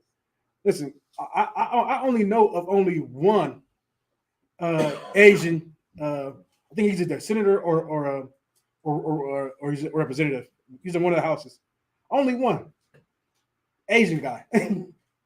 Don't think it was that important. It meant that there would be more Asians trying to get in positions of in the Senate or House of Representatives. Go show you that everybody else knows how this country works, except for us. We're the only ones that think that we just keep crying unto the white man. He'll finally give us what we want. That's never going to happen. He's a dishonest people, just like Pharaoh in this time was a dishonest man. Once again, the Pharaoh, the Most High was hardening his heart for a reason. You know what I'm saying? He's all he's doing is setting Pharaoh up for the eventual fall. We continue into verse 16. Exodus 8:16. And the Lord said unto Moses, say unto Aaron, stretch out thy rod and smite the dust of the land, that it may become lice throughout all the land of Egypt. Man, I don't know if anybody ever had lice. I never had it. Only the thing people can even get, to be honest. But I know plenty of white people that had lice. Listen, you don't want to be around the lice. Is just, once again, it's more of a nuisance to the people, because lice is not only going to get into their hair, but animals around them. But we'll read it right now in a book. Keep going, sir. Verse 18. 17. Verse 17. And they did so, for Aaron stretched out his hand with his rod and smote the dust of the earth, and it became lice in man and in beast. All the dust of the land became lice throughout all the land of Egypt. Now, you can't sell a beast your cattle full of lice. No, nobody's going to buy that. You know what I'm saying? The treatment you have to give your farm animals to even make the farm animal be useful to you. If you got sheep, can't use your sheep because your sheep now wool is full of lice. So now the wool is not the money you will make off that wool, you can't make now. The cow that you had is full of lice. You're not gonna be able to. Nobody wants that. Once again, this disrupts the people in their economy. This disrupts all their anything they used to get money by. It just disrupts all that, because remember, Egypt at times you consider a war of power, right? Everybody comes to Egypt to get everything, just like America. Everybody comes to America to get everything. But if everything's contaminated, nobody was coming to you to get anything. Listen, the fish over in China, because the Chinese don't care about they land at all. Their water is heavily polluted. Fish be having two heads because of the pollution in the water. No other country really wants to buy their fish. Nobody wants to buy any fish from them at all because they know what their waters are like, how their fish come out. Now, if America if it was the same thing here, you wouldn't buy fish from America if all the fish were contaminated. They're saying nobody wants to buy contaminated fish. Because one thing most people are going to do, they're not going to sell that to their people. No, they're going to come and say, hey, they can buy that two-headed fish over there, because he doesn't want their people getting sick from eating that. Right. Keep going, sir, to verse 19. Verse 19. Then the magician said unto Pharaoh, this is the finger of God. And Pharaoh's heart was hardened, and he hearkened not unto them, as the Lord had said. Yeah, so basically at this point, like listen,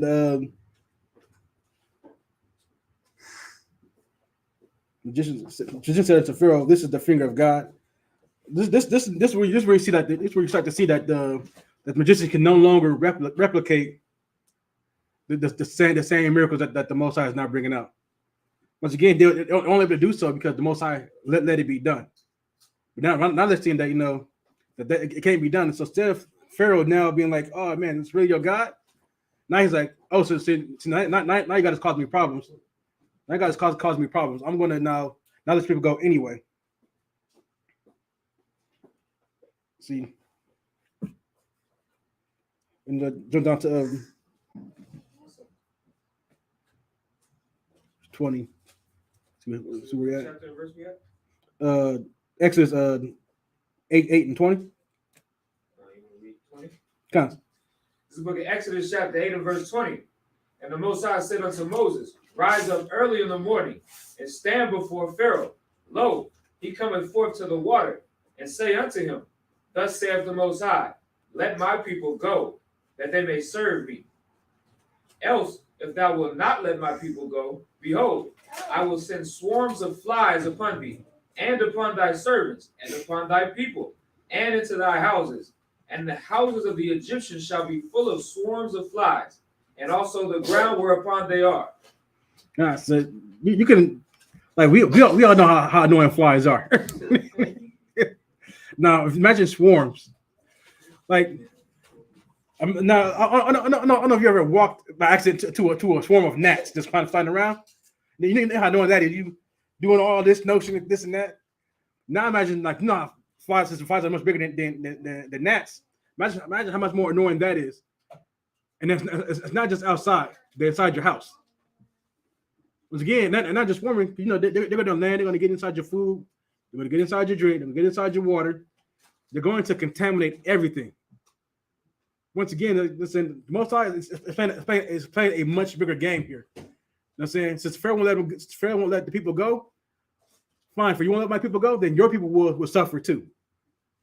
And each time, the people of Egypt continue to suffer more and more. Pharaoh hardens his heart against the children of Israel. Once again, this is all just leading up to the eventual downfall of Egypt. Keep going, sir. Verse 22. And I will sever in that day the land of Goshen, in which my people dwell, that no swarms of flies shall be there, to the end that thou mayest know that I am the Most High in the midst of the earth. And I will put a division between my people and thy people, Tomorrow shall this sign be. Right. And the most, It's like that's right. So right now you got to go to Goshen, right? And during this time, we don't have the swarm of flies around. the swarm is only affecting the Egyptians, and our people are good. This is to let the world know that he's on our side because we're being protected from this swarm of flies that everybody else that the Egyptians are going through right now. right. You know what I'm saying? You can go down to verse 25. Verse 25. And Pharaoh called for Moses and for Aaron and said, Go ye, sacrifice to your God in the land. He's had enough at this point. The flies are bothersome because not just the people, the flies are in Pharaoh's house too. So he's had enough. He's called from, hey, go get Aaron, go get Moses, go get Aaron. Tell them to come to me. Hey, listen, y'all, go serve your God. Go do it. I'm tired of these flies. Keep going, sir. Verse 26. And Moses said, It is not meet so to do, for we shall sacrifice the abomination of the Egyptians to the Most High our God. Lo, shall we sacrifice the abomination of the Egyptians before their eyes, and will they not stone us? We will go 3 days' journey into the wilderness and sacrifice to the Most High our God, as he shall command us. And Pharaoh said, I will not And Pharaoh said, I will let you go, that ye may sacrifice to the Most High your God in the wilderness. Only ye shall not go very far away, entreat for me. And Moses said, Behold, I go out from thee, and I will entreat of the Most High that the swarms of flies may depart from Pharaoh, from his servants, and from his people tomorrow. But let not Pharaoh deal deceitfully anymore in not letting the people go to sacrifice to the Most High. Right. So now it's not because they know the ways of the Egyptians, right? They know that they sacrifice certain things. Certain things are sacred to the Egyptians that aren't sacred to us. So we know that we sacrifice what we're going to sacrifice to our God. The Egyptians will see that as disrespect and want to stone the children. So he's like, listen, we're just going to go 3 days out to serve our God, so we can sacrifice our things to our God. But now Pharaoh's like, all right, cool. Don't go too far though. Just do it me that way. Now Moses saying, all right, cool, but keep your word though. Don't you go back on your word. You're not gonna like the outcome. You know what I'm saying? It's basically like when I hear that, it's like I think about the hawk. You know how the hawk says, Bruce Banner says, you don't make me angry. You're not gonna like me when I'm angry. He said the same thing. Don't make the Most High angry. Not gonna like the Most High when he's angry. So that's what he said at this point. And see, and I'm gonna just read 32 real quick. And Pharaoh hardened his heart at this time. Neither will he let the people go. So once again, Pharaoh just goes back on his word. Right, let me see real quick. I'm trying to.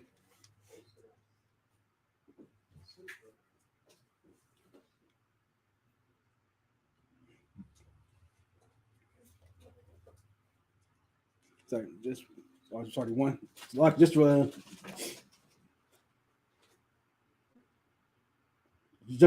time's sake, just jump to Exodus 11.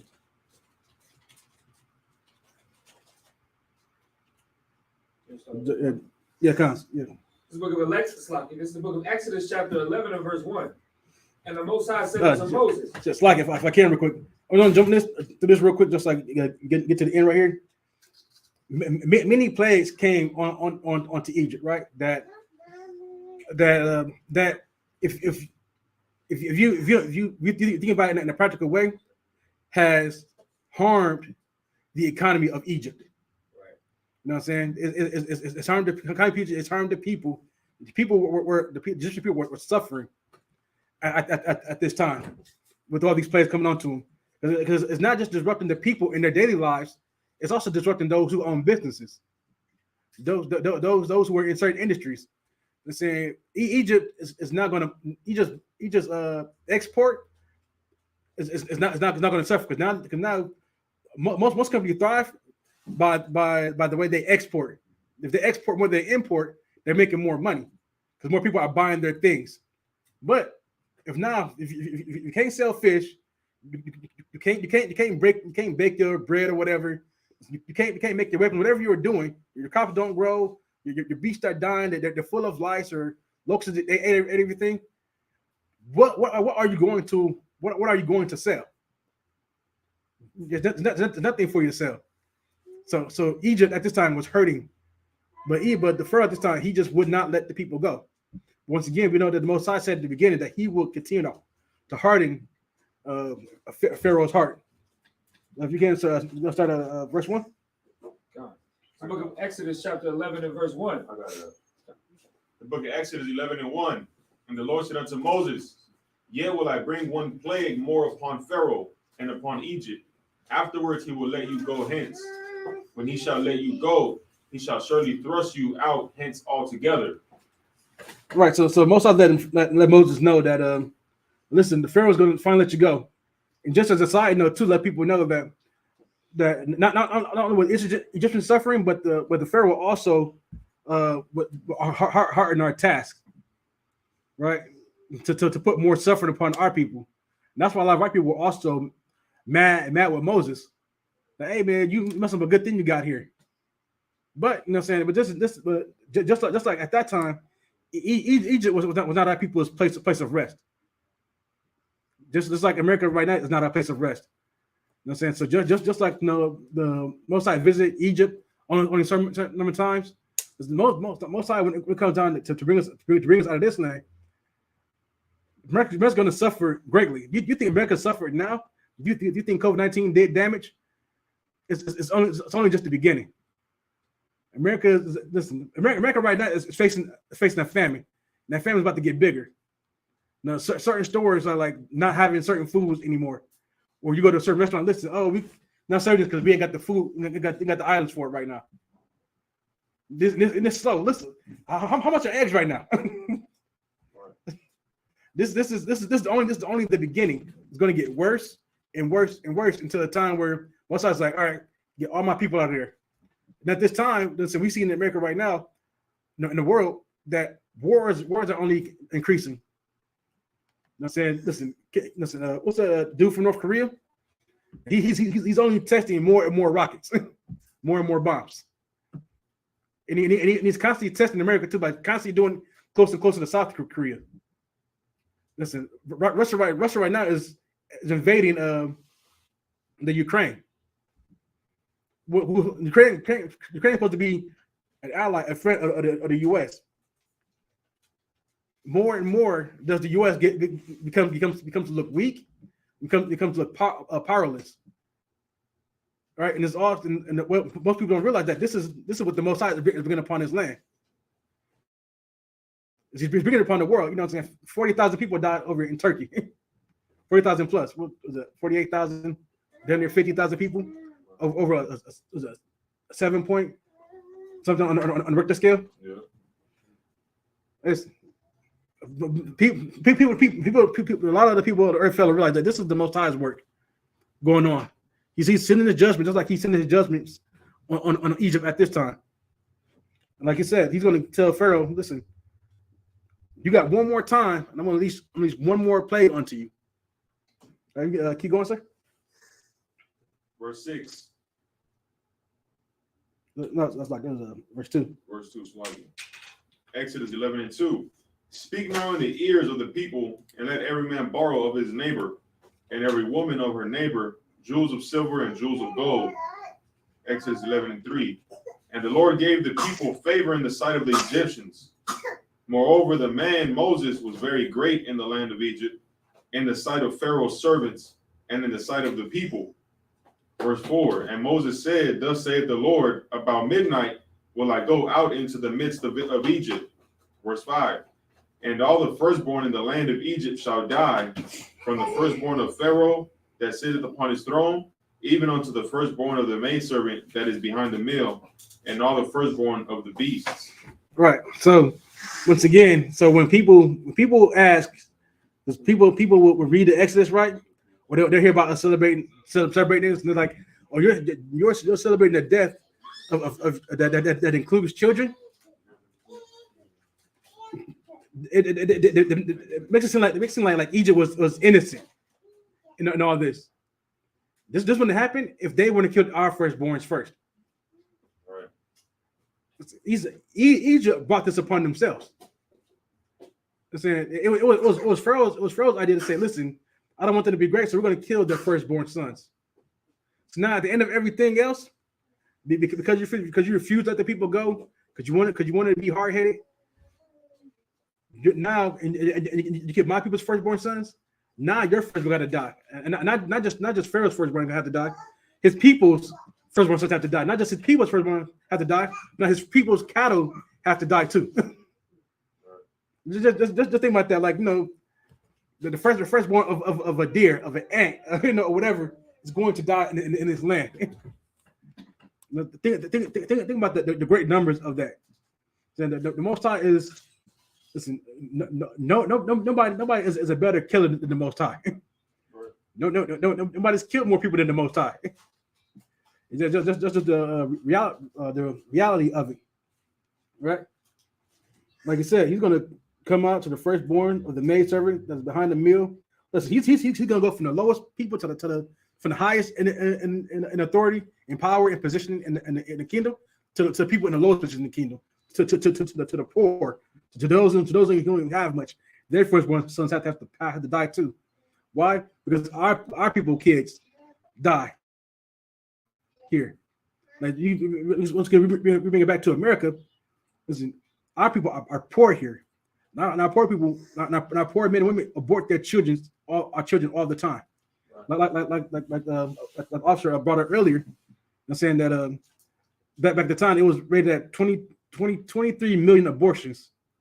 Since the 1970s, I want people to sit on to let that just marinate on that number to 23 million and counting. And I'm saying that's if that's not genocide, I don't know what is.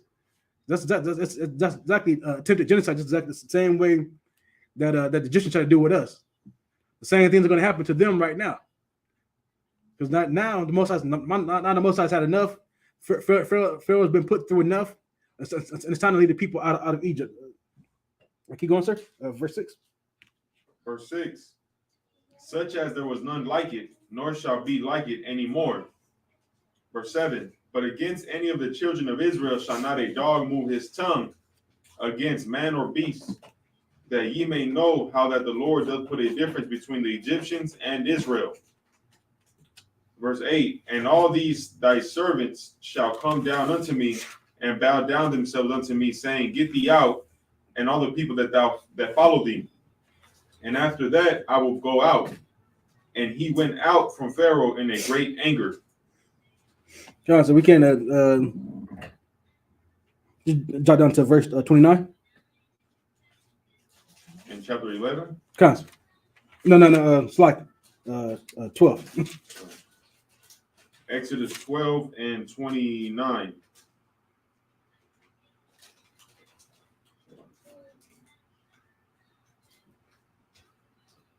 And it came to pass that at midnight the Lord smote all the firstborn in the land of Egypt, from the firstborn of Pharaoh that sat on his throne unto the firstborn of the captive that was in the dungeon, and all the firstborn of cattle.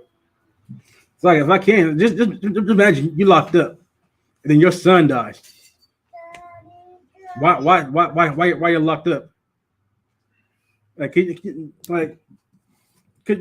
just imagine what the people of Egypt are feeling right now. I'm saying, I'm saying, not saying I have sympathy for them, but now he's like sitting there thinking, I didn't get a chance to see my son be raised up because I was in jail. Listen, I can't have any sympathy for them because our people didn't get a chance to see our sons be raised up. I'm saying, as our kids come out the womb, you want to kill them, but in America, they don't even wait for the baby to come out the womb. They kill the baby while the baby is still inside the womb. The baby don't even have the chance to even breathe first to even see the world. That's what I'm saying. Yeah, also too, like the firstborn could be 20 years old. It's the firstborn. It could be a father, and the father could have a firstborn, and then the mother loses the mom loses the husband and her firstborn son. God. The 20-year-old, 13-year-old, the old man who's the firstborn, he dropped dead in the middle of the street, just fall like a damn movie, like the movies where people just falling, God. they just fall dead. Yeah, that's heavy. You know what I'm saying? If I made two or somebody riding a damn horse, the firstborn horse, they riding the horse, him and the horse just died. Just that's what was going on. It was like the movies, you just see people jumping off the building, or people just out of nowhere just fall over and just die. Yeah, could you imagine that in today's time? Right, you know what I'm saying? Think about that play coming upon today, and that firstborn was a pilot currently flying the plane. You know what I'm saying? Now it's not that pilot that's going to die, but everybody on that plane too. And you're going to imagine this if they were going to war with somebody at this time, they're fighting somebody at this time for grabbing some land. Could you imagine being in the middle of a battle, getting some land from some other people? Like most of your soldiers just fall over and die. Nah, listen. If you're the other side, listen. That's a miracle unto you. You wondering like, hey, why did this happen? but F it. We're gonna go roll over them and take more of the land back. So this right now is just not. It's a terrible time for Egypt. This is why Egypt falls. And Egypt has never been this great again.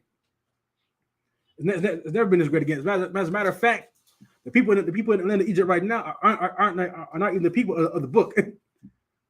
They're not even the real Egyptians. They've been pushed out of their own land.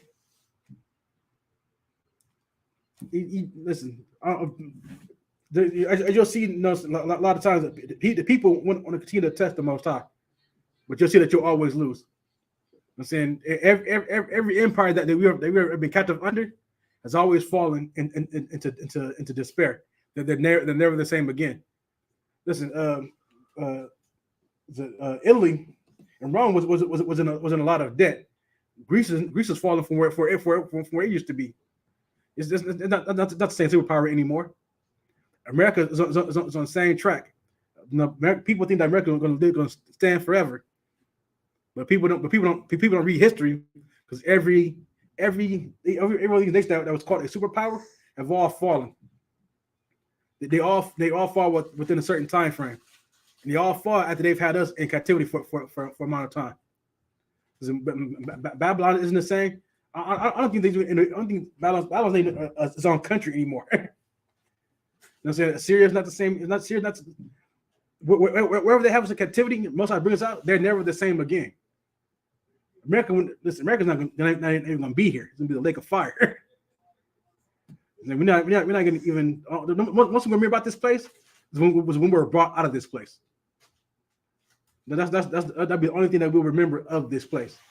Same thing I remember is being brought out of Egypt, and we're going to sing of the plagues that came upon this place, that the Most High brought, how Most High delivered us out of hand. It says that being delivered out of here would be bigger than we were delivered out of Egypt. I said that we'll no more sing of Egypt. The time we delivered out of Egypt, the time we delivered out of the hand of the north. Though that day is coming.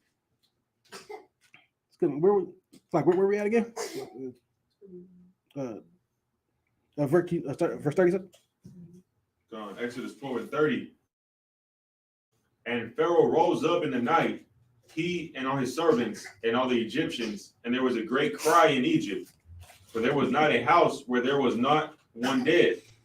Yeah, not one house where there was not one person that died.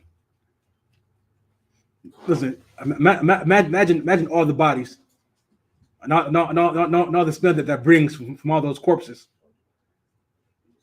Listen, we have to imagine that like COVID-19 wasn't too far off when there's too many bodies dropping to where they couldn't even fit, so the hospitals had to put bodies outside on the streets. Right. You know what I'm saying? And people were complaining about the smell. Right. I'm saying we ain't got to imagine. We've seen it. You know what I'm saying? And just think, this is the same thing going on here. Continue, sir. Verse 31. And he called for Moses and Aaron by night and said, Rise up and get you forth from among my people, both ye and the children of Israel, and go serve the Lord as ye have said. Right. So now that was the last straw. So now this point in time, Pharaoh's not gonna. It's like I'm not even gonna say that because he still like goes back on his word. He still goes after the children. But now Pharaoh's had enough. He's gonna let the people go and get your people, get your flock, get your animals, get the hell out of here. I don't want you people in my land no more. Because now Pharaoh has to deal with the death of his son, of his firstborn. You know what I'm saying? And that's a hard blow for any father to go through, to have to see your son die. Because as we all know, we all want that our sons and daughters are not supposed to die before us. We're supposed to die before them. They're supposed to bury us. So it's a hard thing when your children you have to bury your own child. You know, so that's not really a pain I wish upon anybody. That you know, saying that affects your heart and your spirit deeply, to have to bury your child. You know what I'm saying? And so, like I said, I'm gonna just paraphrase real quick. Everything leading up. The children either get their thing, to get their belongings. They make the unleavened bread. This where the feast of unleavened bread comes from, because we don't have time to fully bake the bread. We don't have time to add those yeast products. Let the bread fully bake. We gotta make everything on the fly and get out of there. Get the lamb, kill the lamb, get out of there. We also part skip, but that put the blood of the lamb over the doors, so over their doors. That's why the Spirit knew who house to skip, who to go to. You know what I'm saying? So at that point, first, like, get out of here, get your people. They get their things. They make their food real quick. They eat together and they get out of Egypt. They're going. So now Pharaoh's mad. He's heated. He's like, you know what? Damn that. They'll come to disrupt my land. They think they're gonna just leave. Nah, then Pharaoh puts on the chase. Pharaoh grabs his remaining soldiers, put on the chase of Israel. They get to the Red Sea. And of course, the people, you know how people are. One small hiccup and we all ready to complain about everything. You know what I'm saying? Of course, Most High splits the sea. They get across. The Pharaoh's army's behind them, and of course they get swallowed by the sea. Pharaoh's army. I'm saying this is where this is where the Passover comes from. This right here. This is our exodus out of Egypt. And so this is when the Lord passed over us to kill our enemies and kill their firstborn as they killed our firstborn. This is what we are celebrating, right? And this is a glorious thing, because the Most High did it for us, because He loves us, because we are His children, and because like any father would do, any father would go to the stream to protect and bring his child back after his child has said, hey, you know what I'm saying, I messed up, I'm going to come back home. You're going to accept your child back home as he's cleaned up his life. Right.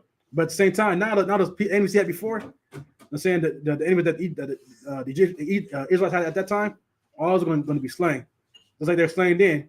It's like even now, a few years ago, they found chariots in the bottom of the Red Sea, because the people don't believe that this story was real. But now you find chariots at the bottom of the Red Sea. How else would they have gotten there?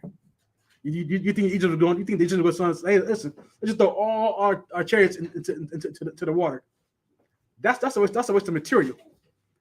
You could repurpose that material for something else.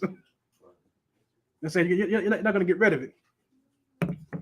Like I said, it's a glorious day, glorious time for our people to serve, right?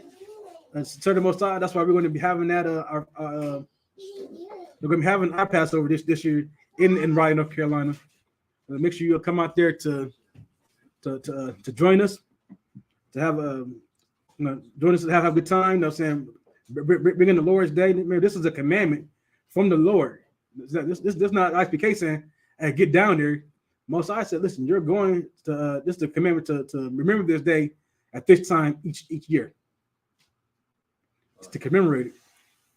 You know what I'm saying? It's a commandment, just like any commandment from the Lord, from the Most High, you're going to obey and do it. You know what I'm saying? So just putting that out there for everybody else, you know what I'm saying? Right, North Carolina, you know what I'm saying, is a make sure you pay a Passover fee. It's $200 per adult. There, so we got itineraries all up over Facebook and Twitter, wherever else, you know what I'm saying, to show what's going to be happening down there. You know, they're going to be visiting plantations over there in Raleigh, North Carolina. Have an all-black party out there. But the most important thing is we're going to be observing the Passover. That's the most important thing. We're going to be observing the Lord's Passover. What? Where's it going?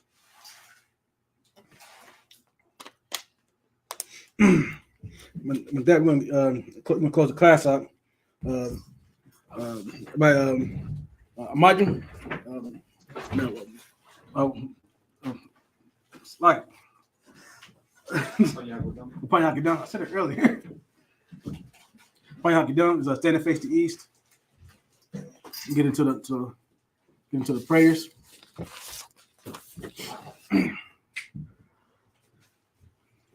The Lord's prayers. Lord's prayer in the Hebrew. Abanawa, Shabbat Shemayah, Kodash, Hayah, Shemka, Yahweh, Balakaka, Taba'ah, Ratazaka, Hayah, Aisha, Baratazah, Kawa, Hayah, Bashemayah, Athanawa, Lakam, Call, Yawam, Masalaknawa, Kabawatnawa, Kasalaknawa, Kabwakinawa, Wala, Tabayanawa, Banasaya 1, Abal, Hawashinawa, Mayan, Rai, Kaya, Laka, Hamalakwa, Wa'ala, Wa'asta Para, Laiwalangi, Aman. In English, our Father, which art in heaven, hallowed be thy name. Yahweh, thy kingdom come, thy will be done, in earth, as it is in heaven. Give us this day our daily bread, and forgive us our debts, as we forgive our debtors. Lead us not into temptation, but deliver us from evil. For thine is the kingdom, and the power, and the glory, forever. So be it. The cock, the power in Hebrew, Yahweh, Ba'ashem Yahushai, Baba Kashai, Mathanahu, Hakat, Wapa'ah,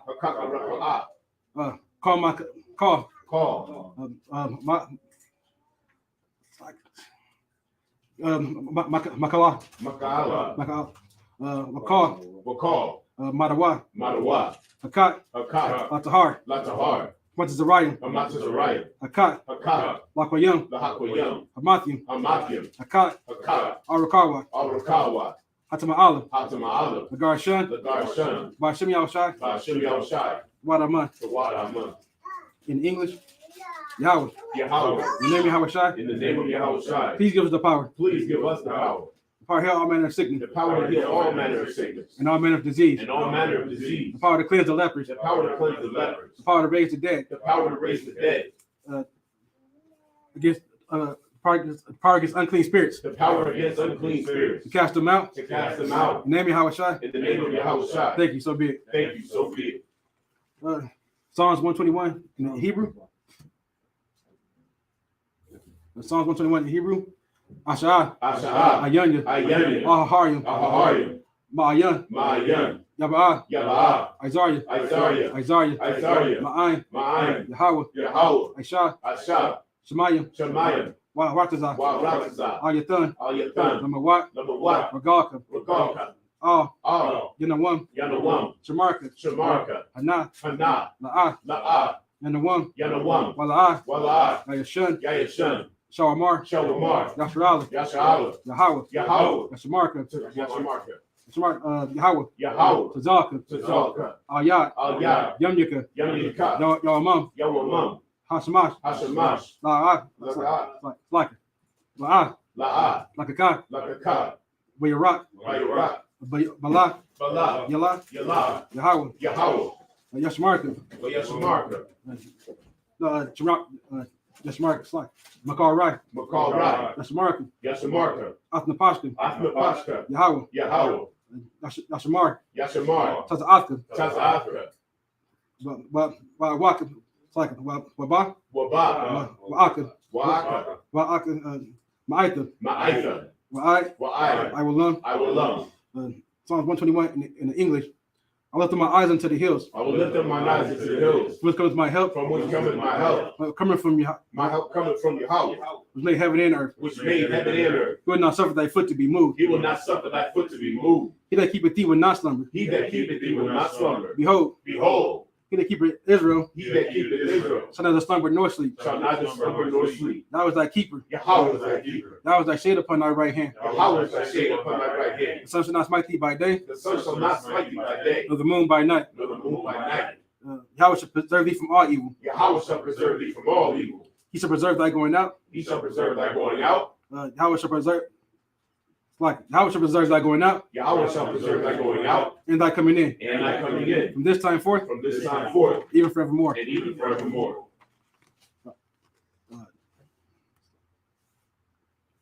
Psalm 83 in English. It was like in Hebrew. Alahayim. Alahayim, All. all, Dama Yalaka. Damiyalakah, All Thakarash. all Takarash, All Tashakwat. all Tashakwat, All all Kaya. Kaya, Hana. Hana, Awyabika. Aliyamika, Yahama. Yahama, Yawan. Yawan, Ra'ash. Ra'ash, All Imaka. all Imaka, Ya'ai. Ya'ai, Ranyawa. Rayawa, Sawadah. Sawadah, Yeah. What? Slack.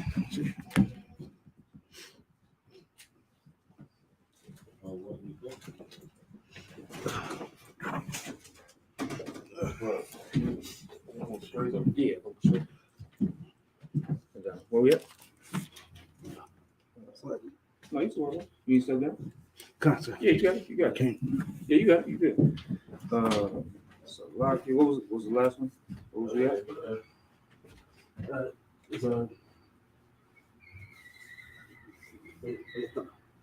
Okay, come. Wayatha. Wayatha, Yaitazawa. Yaitazawa, Altazapawenyaka. Altazapawenyaka, Amarwa. Amarwa, Yarayamwa. Yarayamwa, Lakawa. Lakawa, Wanakakidam. Wanakakidam, Magalia. Magalia, Wala'a. Wala, Yazakar. Yasakar, Sham. Sham, Yasha'ala. Yasha'ala, Iwada. Iwada, Kaya. Kaya, Nawaitazawa. Nawaitazawa, Laba. Laba, Yakadwa. Yakadwa, Alyaka. Alyaka, Baryath. Rayat, Yakarathwa. Yakarathwa, Ahalya. Ahalya, Adawam. Adawam, Washima Aliyah. Yashma'alim, Mawa'abya. Mawa'aba, Slaga. Mawa'aba. Mawa'aba, Wangarya. Wagari, Gabal. Gabal, What? Come. Slaki. Magalia. Magalia, Wala'a. Wala'a, Yazakar. Yazakar, Sham Yasha'ala. Sham Yasha'ala, Iwada. Iwada, Kaya. Kaya, Nawaitazawa. Nawaitazawa, Laba. Laba, Yakadwa. Yakadwa, Alyaka. Alyaka, Baryath. Rayat, Yakarathwa. Yakarathwa, Ahalya. Ahalya, Adawam. Adawam, Wayashamai Aliyah. Yashma'alim, Mawa'aba. Mawa'aba, Wagarya. Wagari, Gabal. Gabal, Wa'ima one. Waimawan, Wa'ima Waimalak, Halasha. Halasha, I'm Yeshabya. Yeshabya, Says a war. Tazawar, Gam Ashawar. Gamashawar, Nalawa. Nalawa, Imam. Imam, Hayawa. Hayawa, Zarwai. Zarwai, Labanya Lawat. Labanya Lawat, Salah. Salah, Ashalaham. Ashalaham, Kamadian. Kamadi, Kasaya. Kasaya, Sara'ah. Sara'at, Kayabyan. Kayabya, Wanakal. Banakal, Wayashwan. Kwayashwan, Nashamadwa. Nashamabwa, Ba'ayan. Bayan, Da'ara. Dara, Hayawa. Ayawa, Daman. Daman, La'adama. La'adama, Shayathamwa. Shayathamwa, Nadab. Nadab, Yadmawa. Yamawa, Ka'ira. Kaira, Wakaza Abba. Kaza Abba, Wakazabak. Wakazabak, Wakatazal. Katazal, Mana'ai. Mana'ai, Call. Call. Nasaya Kamwa, Messiah Kamwa. Ashar, Ashar. Amarwa, Amarwa. Naya Rashah, Naya Rashad. Lanawa, Lanawa. Ath, Ah. Na'awath, Nawa. Alahayim, Alahaya. Alahaya, Alahaya. Shaya Thamwa, Shaya Thamwa. Kagalgala, Kagalgala. Kakwash, Kakwash. Lapanya Rakah, Lapanya Rakah. Ka'ash, Ka'ash. Saba Ira, Kabaira. Ya'ira, Ya'ira. Wakala Haba, Wakala Haba. Salahat, Salahat. Haryam, Karyam. Khan, Khan. Tharadapma, Laradama. Basa Iraka, Basa Iraka. Wabasa, Wabasa. Wapafka, Wapaka. Sabahalam, Nabahalam. Mala'ah, Mala'ah. Panyaham, Panyaham. Kuala One, Kuala One. Wayabakwashwa, Wayabakwashwa. Shamka, Shamka. Yahawah, Yahweh. Yabashwa, Yabashwa. Wayabahawa, Wayabahol. Ida I, Ayai. Wayakaparwa, Wayakapar. Wayadaiwa, Wayadaiwa. Waya Abadwa, Wayabad. Wayadaiwa, Wayadaiwa. Kaya Atha, Kayata. Shamka, Shamka. Yahawah, Yahweh. Labadka, Labadka. Ayawan, Are you one? Akal, I'll call. Aratazah. I'll rock this up. Psalms 83rd chapter in English.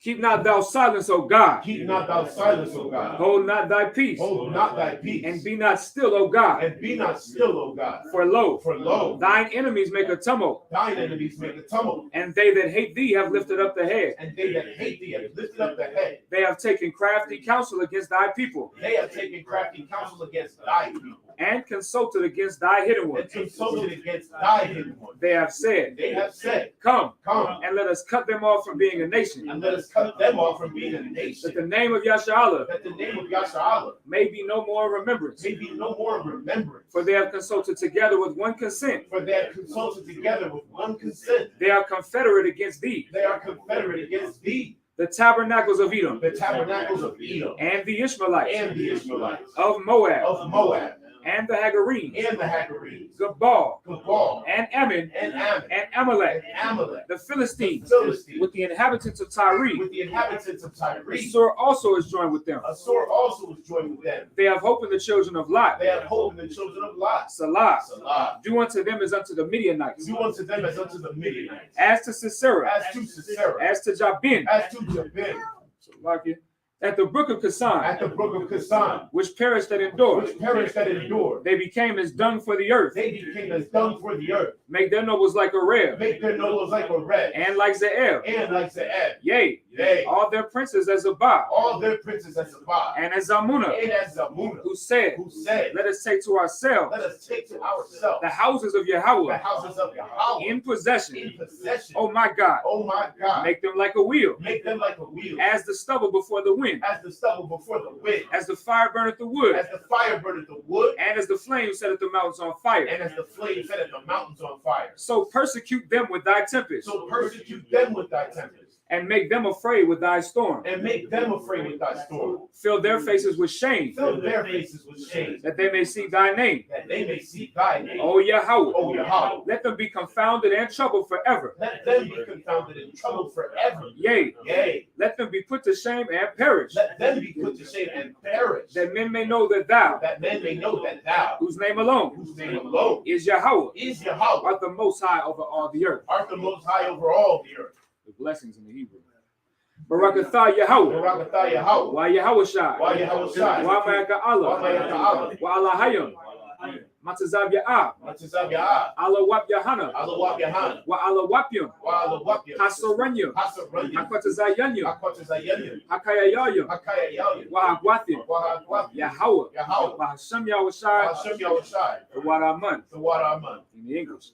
Bless you, Yahweh, Bless you, Yahweh. and Yahweh Shai, And Yahweh Shai. and Michael, And Michael. and the angels, And the angels. commanding General Yahana, Commanding General Yohanan. the generals, The generals. the captains, The captains. the officers, The officers. the troopers, The troopers. and the sisters. And the sisters. Yahweh, Yahweh. in the name of Yahweh Shai. In the name of Yahweh Shai. Thank you, so be it. Thank you. So be it. All right. Sorry, while you're shopping, you can be seated. Any brother that would like to be anointed with oil, you can step up.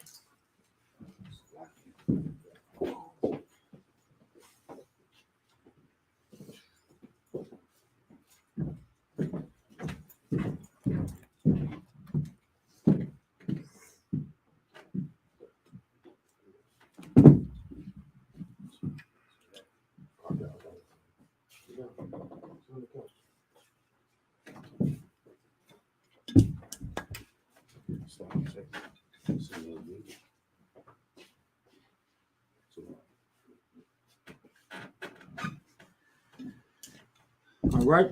You say these prayers when I point to you. You say your name 3 times. Y'all know the drill.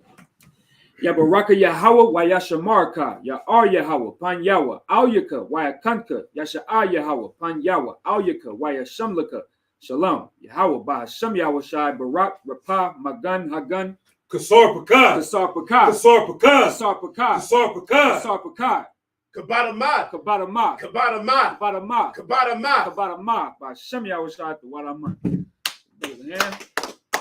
Let's be seated. What we said in English was Yahweh bless thee and keep thee. Yahweh make his face shine upon thee and be gracious unto thee.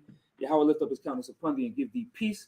Yahweh in the name of Yahweh Shai, bless, heal, shield, and protect. Kasar Pakad, Wa, Kabadama. Sis, would you like to be anointed?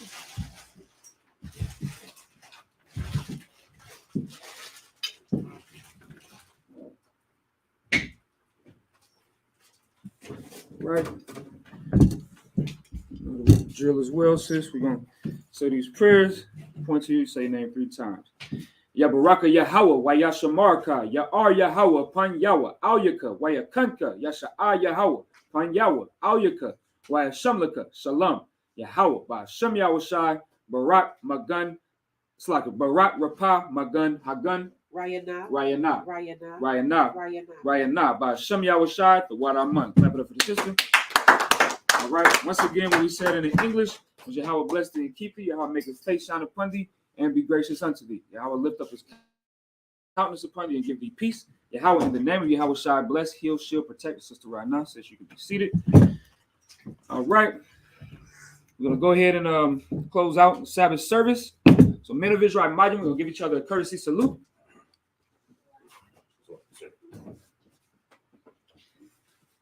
Imagine Shabbat. Imagine Barak. Yahweh Hashem Yahweh Shai Barakatam. Sorry towards the sister. Sister Imagine, which means to stand. You get a sister a courtesy salute. Men of Israel, Imagine Shabbat. Imagine Barak. Yahweh Shemar Latham Hashem Yahweh Shai. Yahweh Shemar Latham Yahweh Shai. That's correct. Yahweh Matah, dismiss.